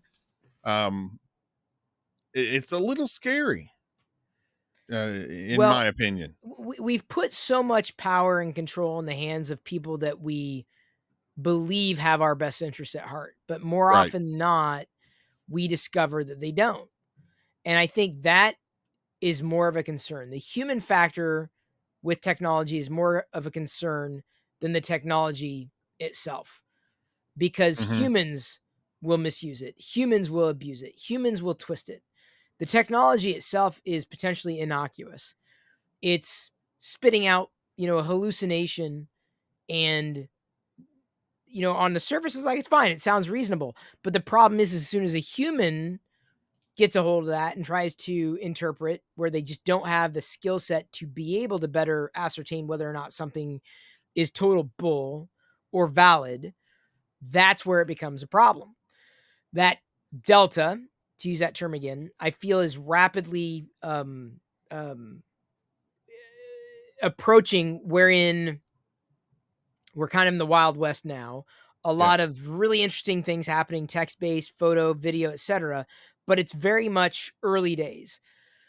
Where we're going to be 5 years from now is going to be even more transformative, but even more precarious simultaneously. We will see these technologies better integrated into the tools and services that we already use. Like OpenAI, and I'll come back to this in a second, I feel may have been an anomaly. Like ChatGPT captured, our cultural imagination for a hot minute, and may, continue down that path, depending on how its immediate future unfolds. I feel like it's not going to go away. It's going to make us or put us in a better position to be able to lift the cognitive load from these otherwise very cognitive heavy tasks. I I also believe that in line with those changes, we're going to see changes in economies, specifically information economies. So instead of having to hire someone, now software can do it. They can take care of what you would have hired in an entire team to do. We're not there yet, but that time is rapidly approaching. And that's the type of disruption that I don't feel we have thought enough about, like the whole F around and find out. Well, we're Right. currently effing around. If if we are anywhere on a chart, we're not going to find out for another 5 years. I think that's a good way to put it. Yeah. Well, and the question that I want to go and to follow up on that is, are we going to see AI become manipulative? Like, is I it well, going to yeah, give I us mean, so is it okay, going so to give us, like, yeah, let's abstract that, Glendon. Like, before I don't think you have to explain any further than that. Like, people can be very manipulative if they know what it is that they want and what they're trying to do. sure. So it is feasible that, let's say, AGI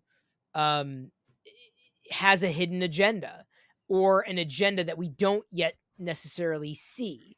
And I'm not going to make a direct correlation, but back in high school, I played Sim Earth with a friend during lunch hour on the PC, and it was so much fun. And we had a blast with it. And we played the game and blew up the world. I think nuclear holocaust. I can't remember what happened, but then out of that sprang these like blood or meat eating plants called carniferns, and I'm like, what?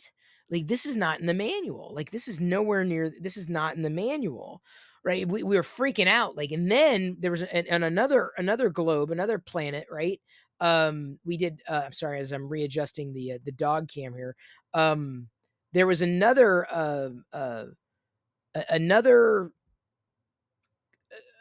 character, creature, species, robots evolved. So we actually had robotic intelligence evolve out of a nuclear holocaust. Something like the Earth was destroyed. In either case, these were programmed in to Sim Earth. Like, it was something that was preordained. It wasn't just a random thing, but they weren't in the manual. And so I'm not saying that, we're going to be taken over by carniferns at some point, but if there's not, and I don't know what the failsafe is, I don't know if this is even feasible, but I do believe it could be feasible, such that the program has the ability to self-edit, self-censor, self-direct, self-create. I don't think it is a matter of if, but when. And you can say, oh, no, it's never going to happen. No. Like, even if, we have countries and individuals who mean well and play by the rules, there are individuals and countries who don't. And all they need is a savvy developer to say, click, flip a switch, boom, done. Yeah. So I don't think that a manipulative expectation is a flight of fancy. I'm not going to say it's inevitable, but I'm also not going to discard it as a conspiracy theory, because I've seen what people do when they get a hold of technology, and they will use it to destroy. And to toggle a switch that, a programmer that has an ethical code would never do.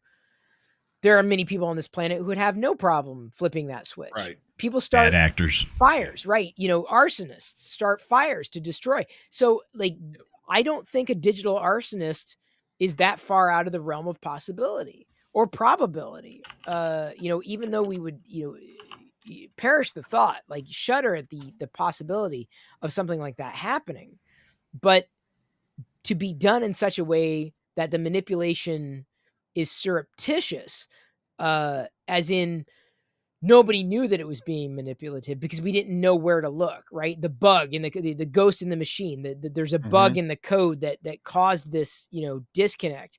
I don't think that is an unfounded or an irrational fear. I think that is a realistic fear that we absolutely need to be questioning now, sooner rather than later, Glendon. Well, how are we going to police this? That's my next question. Is That's there going to be a way that we can? Is it How possible? are you going to do it? How are you going to police something that is police the internet? Yeah. Once you figure out how to police the internet, then you can figure out how to police AI. That's worked out great so far. It's just never going to happen. So you've got one bad actress, right? I'm just abstracting that word. A rogue nation state that decides this is what they're going to do. There's good luck. Good luck. Because that's it. The horse is out of the stable. Like, there's no getting it back in. Hang on just a second. Go get your tinfoil hat. No, it's not my tinfoil hat. I got to grab the dog before she does something. Hey, Rocket, come here. Brad, what's your thoughts? Yeah, so in regards to using it as a malicious tool, the structure or the bare bones are already out there. Something that can be implemented, and I need you to lay down, though, baby. It can be abused, right? The idea is that it's it's a tool. Like we mentioned last week, it is something that is a tool. It was designed for good. Well, it was designed, I should say. Right. It can have an implication on multiple jobs, whatever it may be. But as far as the focus of not using it maliciously, that's up to whoever is going to be developing or extending onto that tool. As far as where I see integration with AI in the next 5-10 years, your smart home devices are going to become AI driven. Could be like your smart fridge; it knows what's in your fridge. You could potentially, say, uh, here's like Like a a grocery shopping list list. that I've got. Yeah. Here's what you got to order or get at your. I mean, shoot, groceries are delivered today. So even when you run out of milk, you might say, okay, when I need $50 worth of groceries, here's what I normally get. When I'm out of those things, just order it, and then your groceries show up at your house. That can all be built into AI. It doesn't have to be anything super complicated. But my concern, kind of rolling this back, is the amount of smart devices, the Amazon Alexa, Google Home, that kind of thing. Sure. They are still open mics in the house. Right. And yes. if you, from a security standpoint, if you see that as, if you would not invite somebody in from the street, it's just say, yeah, come on and listen to my conversation. Yes, it's not truly an open mic to the extent of everybody can listen at any point in time. However, those major companies have already come out and said they are recording, that kind of data feed, or they can get subpoenas for records at that time of what may happen in a specific room. Right. So, even security cameras, that kind of thing. I just don't want it in my house. I like the idea of having a smartphone or smart home. Smart switches, fine, whatever. Smart garage doors, door locks. Door locks are, possible as far as integration and the security behind it. But again, talking about how we were discussing products a couple podcasts ago, the companies that are developing the products are not security companies. They're not the ones going out and creating the software and saying, yeah, we're going to stay up to date, and we're going to, like our cell phones, we might release the software and come out with 1 or 2 updates. Your cell phone's more secure than that. In 10 years, the security on these devices is going to be garbage, and you've got a smart refrigerator with, a camera built into it, or whatever it may be. I don't like how AI can be integrated into those devices 5-10 years from now. And that reminds me of like the Ring sidewalk debacle. Remember that? Mm-hmm. Yep. And Amazon Alexa has the Amazon Sidewalk. Same thing. Mm-hmm. Yeah. Is that the thing you were just talking about, though? One and the same? Sort of. The sidewalk thing is when if you have sidewalk enabled, then it allows you to use other people's Wi-Fi to help triangulate or use I can't remember exactly. Yeah, it uses the smart speaker as a basically a long range frequency broadcast system is what I'll call it, or a like mesh a repeater network. Kind of, but it's not specifically just for internet, so your neighbor can't connect their laptop to your Amazon Alexa and use your internet.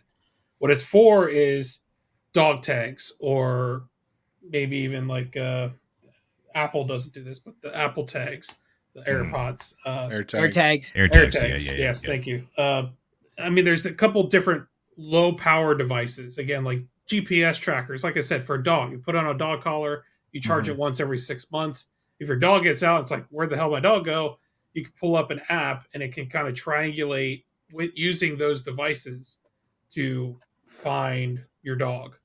That said, you have to opt out of allowing your devices, again, in your house connected to your network. You have to opt out of those services. You're automatically in those. And when Amazon announced that was something that I pulled back. But again, for Ring, they didn't tell anybody about that until after the fact, and I was like, oh, okay, that's not okay. That was the last time that I used an Amazon Alexa or a smart home device, was whenever I heard about Sidewalk. At that point, I unplugged it and told everyone in the house that we were no longer using this. Right. Yeah. Yeah. Yeah.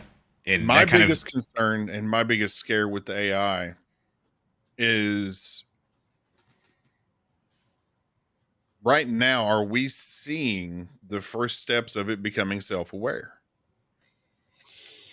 I don't know I don't know what I don't know. And there are some people who would argue we are. I'm not sure if we're there yet. I'm not sure I've seen any kind of like a mountain of irrefutable proof to suggest that what we have today is anything more than pattern recognition and parroting. Right. And so, that's what I want to think. That's what I want to believe. But whenever I read these articles and they talk about banter that can happen back and forth now between AI, but it's patterns. I feel that that's patterns. Yeah. But even manipulation, to come back to that point you brought up, is a pattern. Right? Why are they what's the reason for the manipulation? And that's where I feel AGI becomes that much more real. Like, aha, tricked you, got you to believe this when in fact it was that. I'm like, okay, that's manipulation. That's showing a sign of intelligence beyond just giving you, regurgitating what it believes, you might be, trying to get. And pattern recognition, right? Look, basing it upon everything else that everything in its data set, the LLM. So I feel like we will see that happen. It's not a matter of if, but when. The question is when, how soon. 5 years is, given how fast things are moving, not without, you're outside the realm of possibility. 2030, I'll guess. Potentially. That's my guess. Yep. If I was asked to give a yes or no question, I would currently say no. It's not to the point where today. Correct. Today, right now. Yeah. Yeah. I don't have any smart devices in my house, except for my thermostat, Nest thermostat, and I do have a Ring doorbell, but opt out of Sidewalk, obviously. Yeah. Now, speaking of AI, I don't know if y'all caught the news, but apparently this is a whirlwind. Like, there was huge drama within the greater community. In fact, I had to wait for a synthesis to be able to break down what exactly happened. And the bottom line is, right now, as of this moment, everything has kind of been restored back to its original state. So what had happened over the past 3 or 4 days or so, OpenAI's board fired Sam Altman, CEO, with no warning, named the CTO, Mira Murati, as interim CEO. Right. Then OpenAI's president, Greg Brockman, resigned in protest, along with several senior researchers. So this was not a small move. OpenAI's board considered bringing Sam Altman back and resigning. Mira tried to hire Sam and Greg. She was allegedly Team Sam, but then was rebuffed by the board. The board changed interim CEO after less than 2 days, or fewer than 2 days, and hired former Twitch CEO Emmett Shear as interim CEO. So this is all happening. I'm not done yet. The drama is this is just starting. Yeah, this is over the past few days. All this happened. The board wouldn't tell Emmett in writing why they fired Sam, the CEO of OpenAI. Remember, ChatGPT, DALL-E, big thing. Microsoft hired Sam Altman to lead AI at Microsoft, but also maybe not. Kind of like they were making big promises, but like they weren't sure how it was going to play out. 90% of OpenAI's employees were threatening to leave unless Sam was reinstated. Yes, that's how much big deal. The CEO. Ilya, is it Ilya, the co-founder, board member who voted Sam out, switched his position on removing Sam and regretted his role. Then customers started to threaten leaving, right, using other platforms. Then the OpenAI board approached Ned Friedman, ex-GitHub CEO, and Alexander Wang, a Scale AI CEO, to take over as CEO. They both said no. Then the OpenAI board tried to merge with Anthropic. All this, bottom line, Sam has been rehired. Sam is back on board. But wow. I mean, this is drama But Right. again, I'm watching on X. X is pretty much the place to watch a lot of the AI stuff unfold. I couldn't even keep up. I'm like, what is going on? What is happening? Couldn't even begin to understand what was going on. So I'm glad I found this breakdown to better be able to explain. But OpenAI, can I say that? OpenAI Right. is theoretically back on track. I don't know if it's a lesson learned, but hang on just a second. My dog is chewing the headphone cable. She's on my That's lap good for now. it. No, that's not a good thing. No chewing on headphone cables just because it's in your face. So it's everything's fine, everything's normal, back to normal theoretically, but to say that confidence in at least the board is as solid as it was before is no. This is it ain't over, but No. at least Sam has been reinstated as CEO, which should allay a lot of the concerns, at least from individuals at the company who are ready to bounce. I'm very But naturally drama. curious as to why. Yeah. I think a lot of people. This will Yeah. make a very What's interesting. the reason for the ousting to begin with? The Netflix, I'm sure, is it has the rights to this as a miniseries, because man, what a miniseries this would be. That would be the way to try to suss through all this nonsense to get to. I mean, granted, they dramatize in Of a course. lot of these made for TV specials, but I Yes. guarantee someone's got the rights for this story. Guaranteed. Yeah. No. The thing for me wasn't the what happened nearly as much as how fast it happened. Yeah, that's what I'm saying. I heard CEO's fired, and then like 16 minutes later, I think is what it was. It said he's coming on board at Microsoft. I'm like, in 16 minutes that happened. That's amazing. And then I started watching the details after that. Yeah, for sure. But yeah, it was the timing that I was like, what's going on over there? So Very I'm glad. fast. Hopefully everything's okay now. Well, the CEO's back. Whether or not everything's okay remains to be seen. Yeah. So there's a breakdown on what happened with OpenAI to dovetail, Glendon, what you were talking about. That's crazy. Yeah, it's. I don't know. Just like everybody else, like I said, you said that. I just want to know why. Well, if we'll ever know why, We will. For certain. We will. The why will come out. Like there's. And it might have been a moral conversation. The morality clause. Oh, we're going to do this. No, this is not a moral thing to do. We're not doing this, or Right. a walk-in type of thing. It could have very potentially been something like that. That's why I'm curious about it. Yeah. The truth will come out. I'm almost. I can't. We don't know when, but it was a big enough thing, high profile. There's no way that it's going to float along without us knowing the truth, inevitably. Elon will probably just buy it or something. I don't know. That's all he's got to do. Well, he's got his own AI thing now. I can't remember the name, but he's tilting into that. Well, he's got a heavily. Neuralink too. Yeah, that's a mess. That scares me. I don't Yeah, know. I don't too trust much. Yeah. Elon to put anything in me at all. I don't Hell want no. Charles Xavier poking around inside Nope. my head. Last I need. Not gonna happen. Very well said. Yes. All right, Glendon. Thank you for bringing up Yeah. that topic. I don't know if we've run through it, but I'm glad you brought it up, because I'm always fascinated in having these deeper technological conversations for so many reasons. Technology is good, but if you get one bad actor, That's what I'm saying. God only knows what's going to happen. That's what I'm saying. Right. Now, the thing I was going to bring up is it is related. There's a new technology that is not yet available. Originally turned heads because it is unique. Humane AI, while we're on the topic of AI, has a device that you can basically pin kind of like on your shirt, and it beams the graphical user interface, the GUI, onto, like, say your hand. And unique. I mean, you see it at a distance, so to speak, and it looks incredibly unique, incredibly futuristic. The idea that you can interface just using your palm, driven by AI. But the thing about that technology that has people pushing back already isn't necessarily the idea, though I would put the idea of it as kind of like, oh, that's kind of interesting. Yeah, I could. That's neat. Still, I feel well within the realm of gimmickry, but having not used one, I can't pass judgment. Not passing judgment.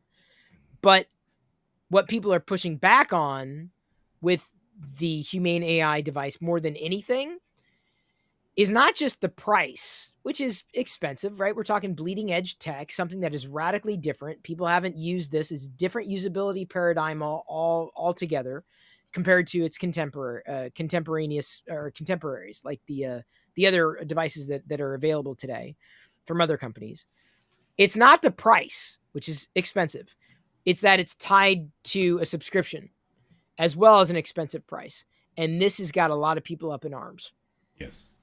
A lot of people are saying, well, I can take the subscription, but not the cost of the device. Or I can take the device, but not with the subscription.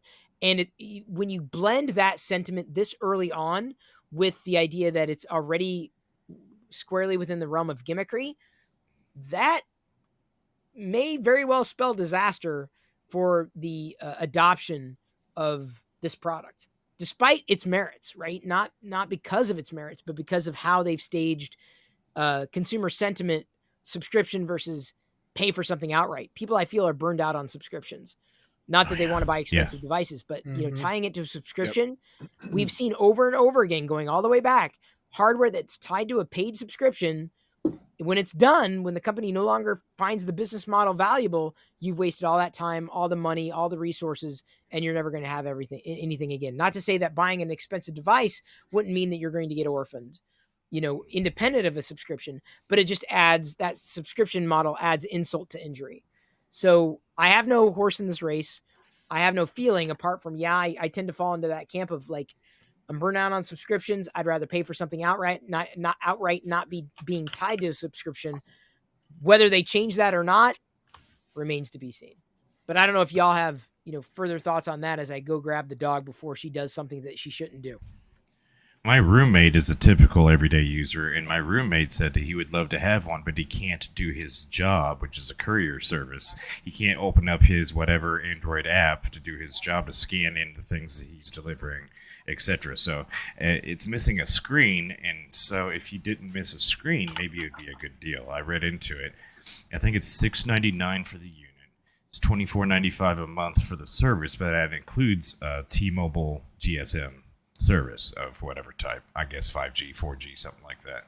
So that's what I know about it. He said he'd miss the screen, so he'd still probably have something at home with Wi-Fi only, but he still couldn't do his job with it. So that's where I sit with it.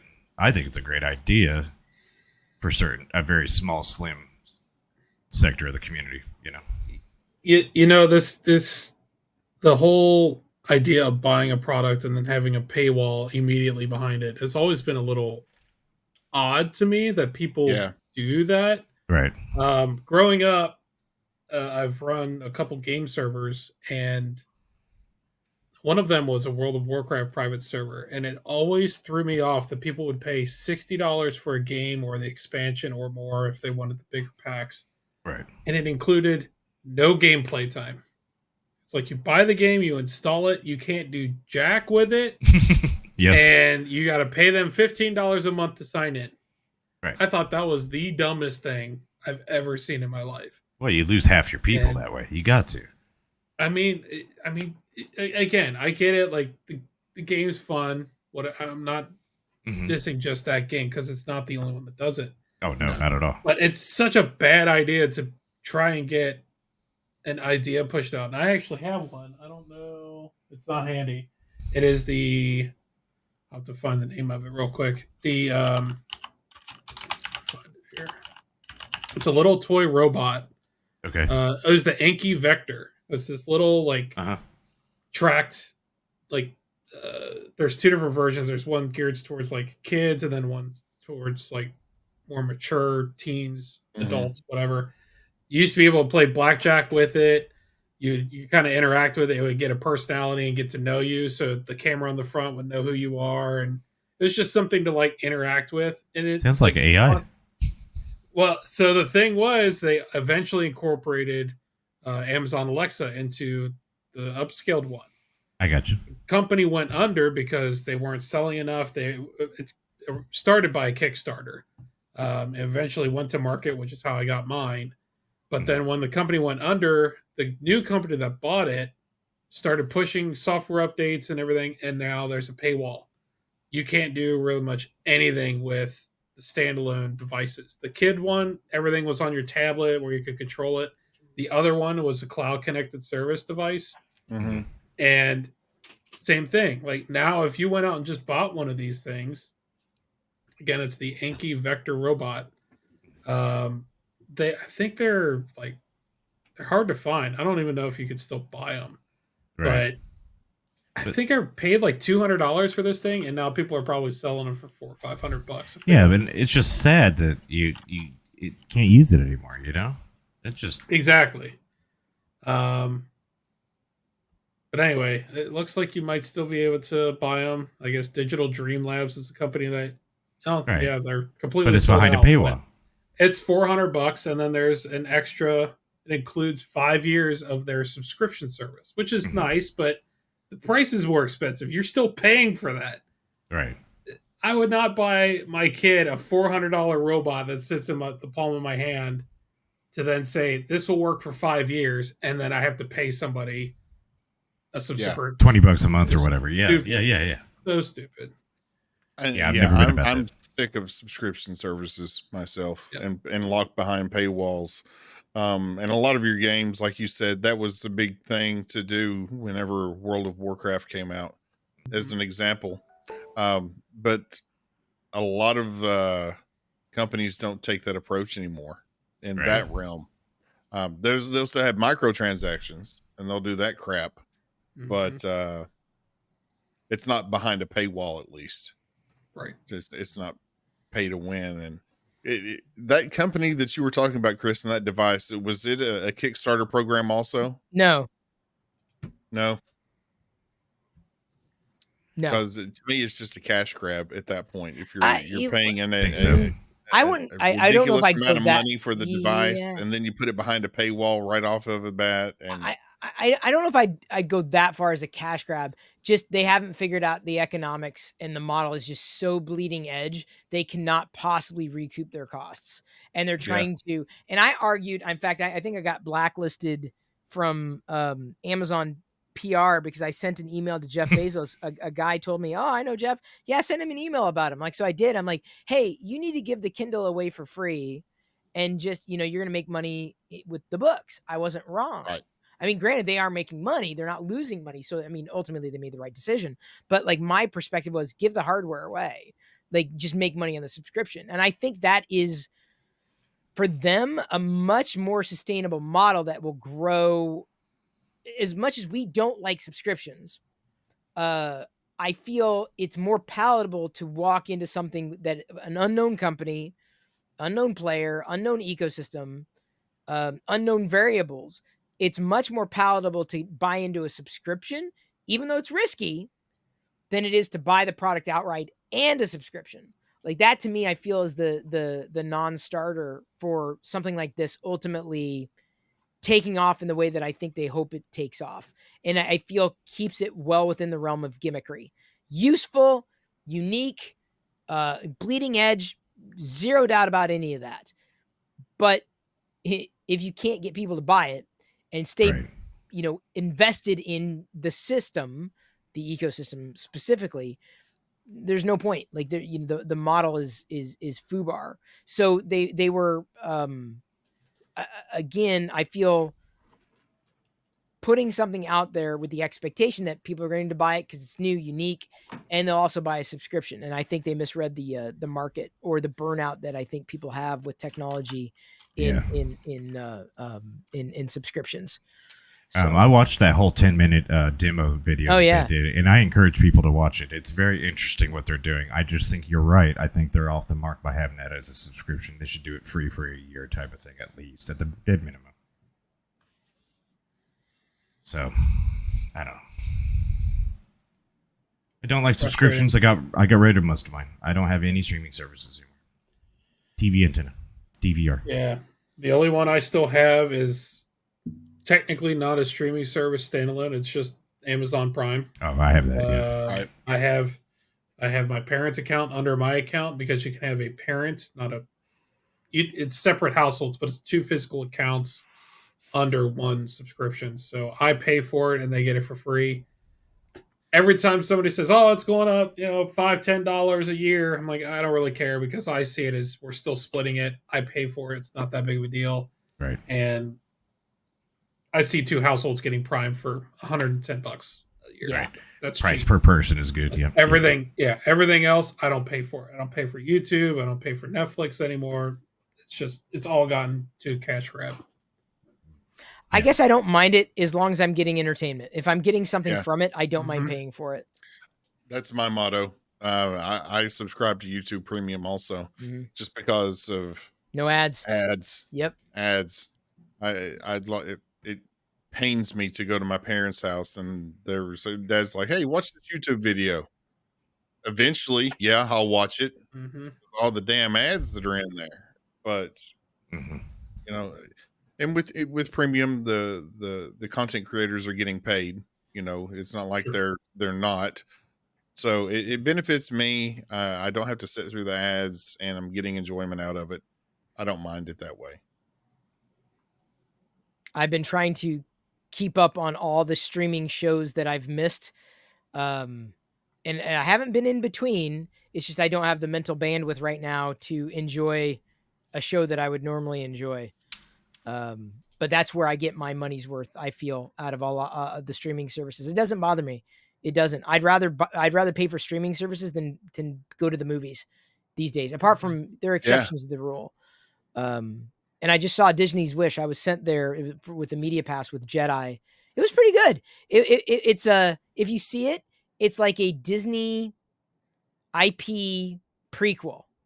That's how you have to watch it. And when you realize that, and you don't really realize that until like it's probably too late, but you'll catch so many things like, because I mean, there were definitely deep cuts. Definitely deep cuts in Disney's Wish. It was good, decent musical. I wouldn't say memorable, but a unique story to tell.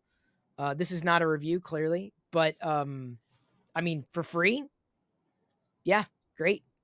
I thought it was more than fine. So I will see movies, I will watch movies, but typically discount day movies and only like like ones I really want to see, like the MCU. Like MCU is an instant purchase. So I watched the Marvels, which was also good. Paid for that. Although if you did not see Ms. Marvel, the Marvels probably would not stand up as well. Some people would argue that it's fine. I thought Ms. Marvel was great. If you love Ms. Marvel, then the Marvels is a perfect continuation of the story. Cool.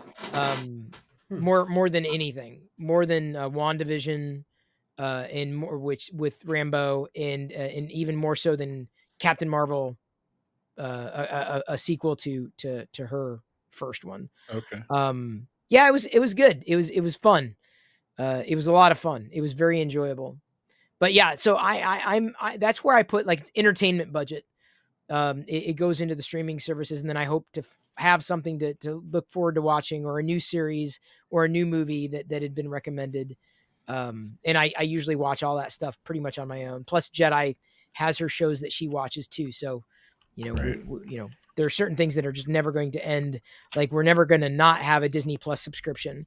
We're never going to not have, certain subscriptions that are just like, okay, Netflix, I could probably drop and be fine. I don't know if there's as much on Netflix anymore as what there used to be, but it hasn't come to a point where it's a pinch. I've definitely downgraded. Like, I had 4K at one point. I'm like, we're overpaying for this. Like, we're not using it. Of course I cut off YouTube TV, that we were overpaying for that. Like, no, that was a total waste of $80 a month. And I wish I would have done it a lot sooner than I actually did. But like HBO Max, there are certain ones that they have enough to keep you interested, but not enough that if I get one show out of it a month, I feel I've paid for it. If I don't get one show out of it a month, then I feel it's a waste of money. If that makes sense, with the economics of $15 a month or whatever it happens to be. Yeah, for the Star Trek people, I guess like Mr. Paramount. Goat would be like Paramount Plus. Yeah, exactly. And it's worth it to them, and that's cool. It's not for me. Well, now Frasier, the sequel, or it's pretty much still Frasier. It's just Frasier 2023.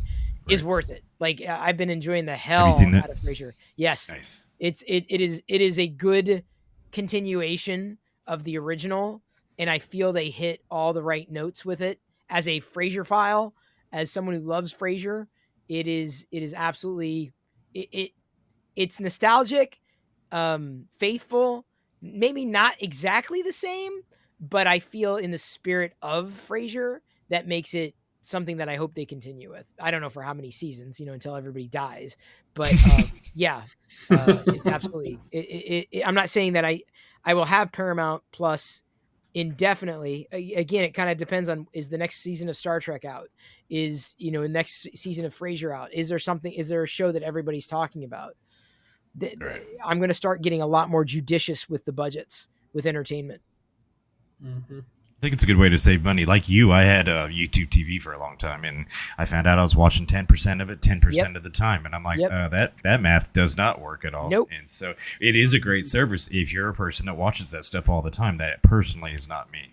I watch the local news, and I watch my Plex server for the most part. That's about it. So I'm pretty happy with that so far. And Amazon Prime. Yeah, I have to bring that back. It is a good service for the price. Well, if you have Amazon, right? Yeah. If you have Prime itself, then it makes sense. Right. More sense than just the standalone service, right? Right. Exactly. I don't know if I'd pay for Amazon Prime, the standalone, if I did not have Prime. Yeah, I don't think I wouldn't. No, I wouldn't either. Rocket is back. Rockets everywhere. Rockets rocketing everywhere. The thing is with the new dog, I've shut doors, and I should have shut another door because there was an accident earlier. Not her fault. Right. And ironically, I tried to keep her out of that room, but like letting her explore right now, I'm just a little gun shy on. Last night, I did let her sleep outside her crate, and she handled it well, or at least well enough. So I feel like that will be fine. I may put her in the crate though tonight, overnight, just to kind of give her no random thumps in the middle of the night. There was an accident, so I'm like, all right, well, let's be careful. I'm like, we haven't quite learned that we can't do that here. She's housebroken, but the problem is without timing, without expectation. Okay, when you do this, this isn't what needs to happen. You need to go potty. You need to do this. You need to do that. And she's not quite there yet. So we may have to go heavy on the crate. There's her nub. The reason I guess they do the nubs for at least schnauzers, if not other breeds, is because they wag their tail so hard they could break it. They could break their tail. Really? Yeah. Oh, really? Yeah. So they clip it early on. So that's why. It's not just an aesthetic. There's a physical reason why. And her nub definitely, it flies. It goes. So many jokes. Her nub also, flies. if too many accidents happen, they sell corks on Amazon. You could probably give that a whirl. Yeah, probably not going to go over very well. I don't think the dog is compatible with corks. Not compatible. Luckily, it wasn't as messy as it could have been. I'm grateful for. But all the more reason, like, okay, especially during the day, keeping an eye on her, and at night, like when there's, I can't watch her, she's going to have to go in the crate until I know she's going to go outside. Sorry, not to end this tech talk with, back to the dog, but she's dog's a new member of the family. Yeah. It's where we started. Absolutely. Yeah. Full bringing it all around. Full circle. Yeah. Thank you everybody for, as always, anytime we start, open the mic and start chatting, good things happen. I'm thinking of inviting somebody else on. I don't know if she's going to be down for it, but I think there would be interesting discussion to be had. We will see. She may be a little camera shy, but not the dog. The dog is here whether she likes it or not. But somebody else. Will watch the dog. He will. Yes. As long as there's no accidents tonight, we are good to go. No more biting headphone cables.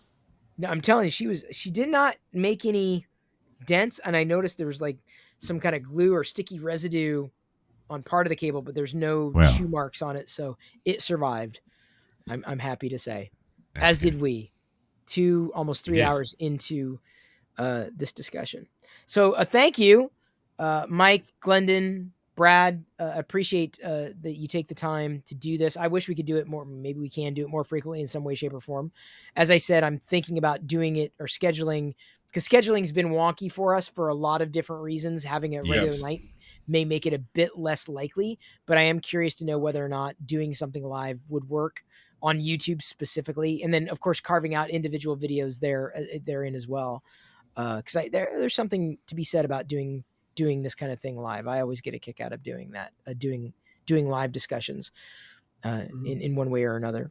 So thank you once again. And I don't think anybody else has anything to add. So I'm going to go ahead and wrap things up. Everybody, once again, thank you for liking, subscribing.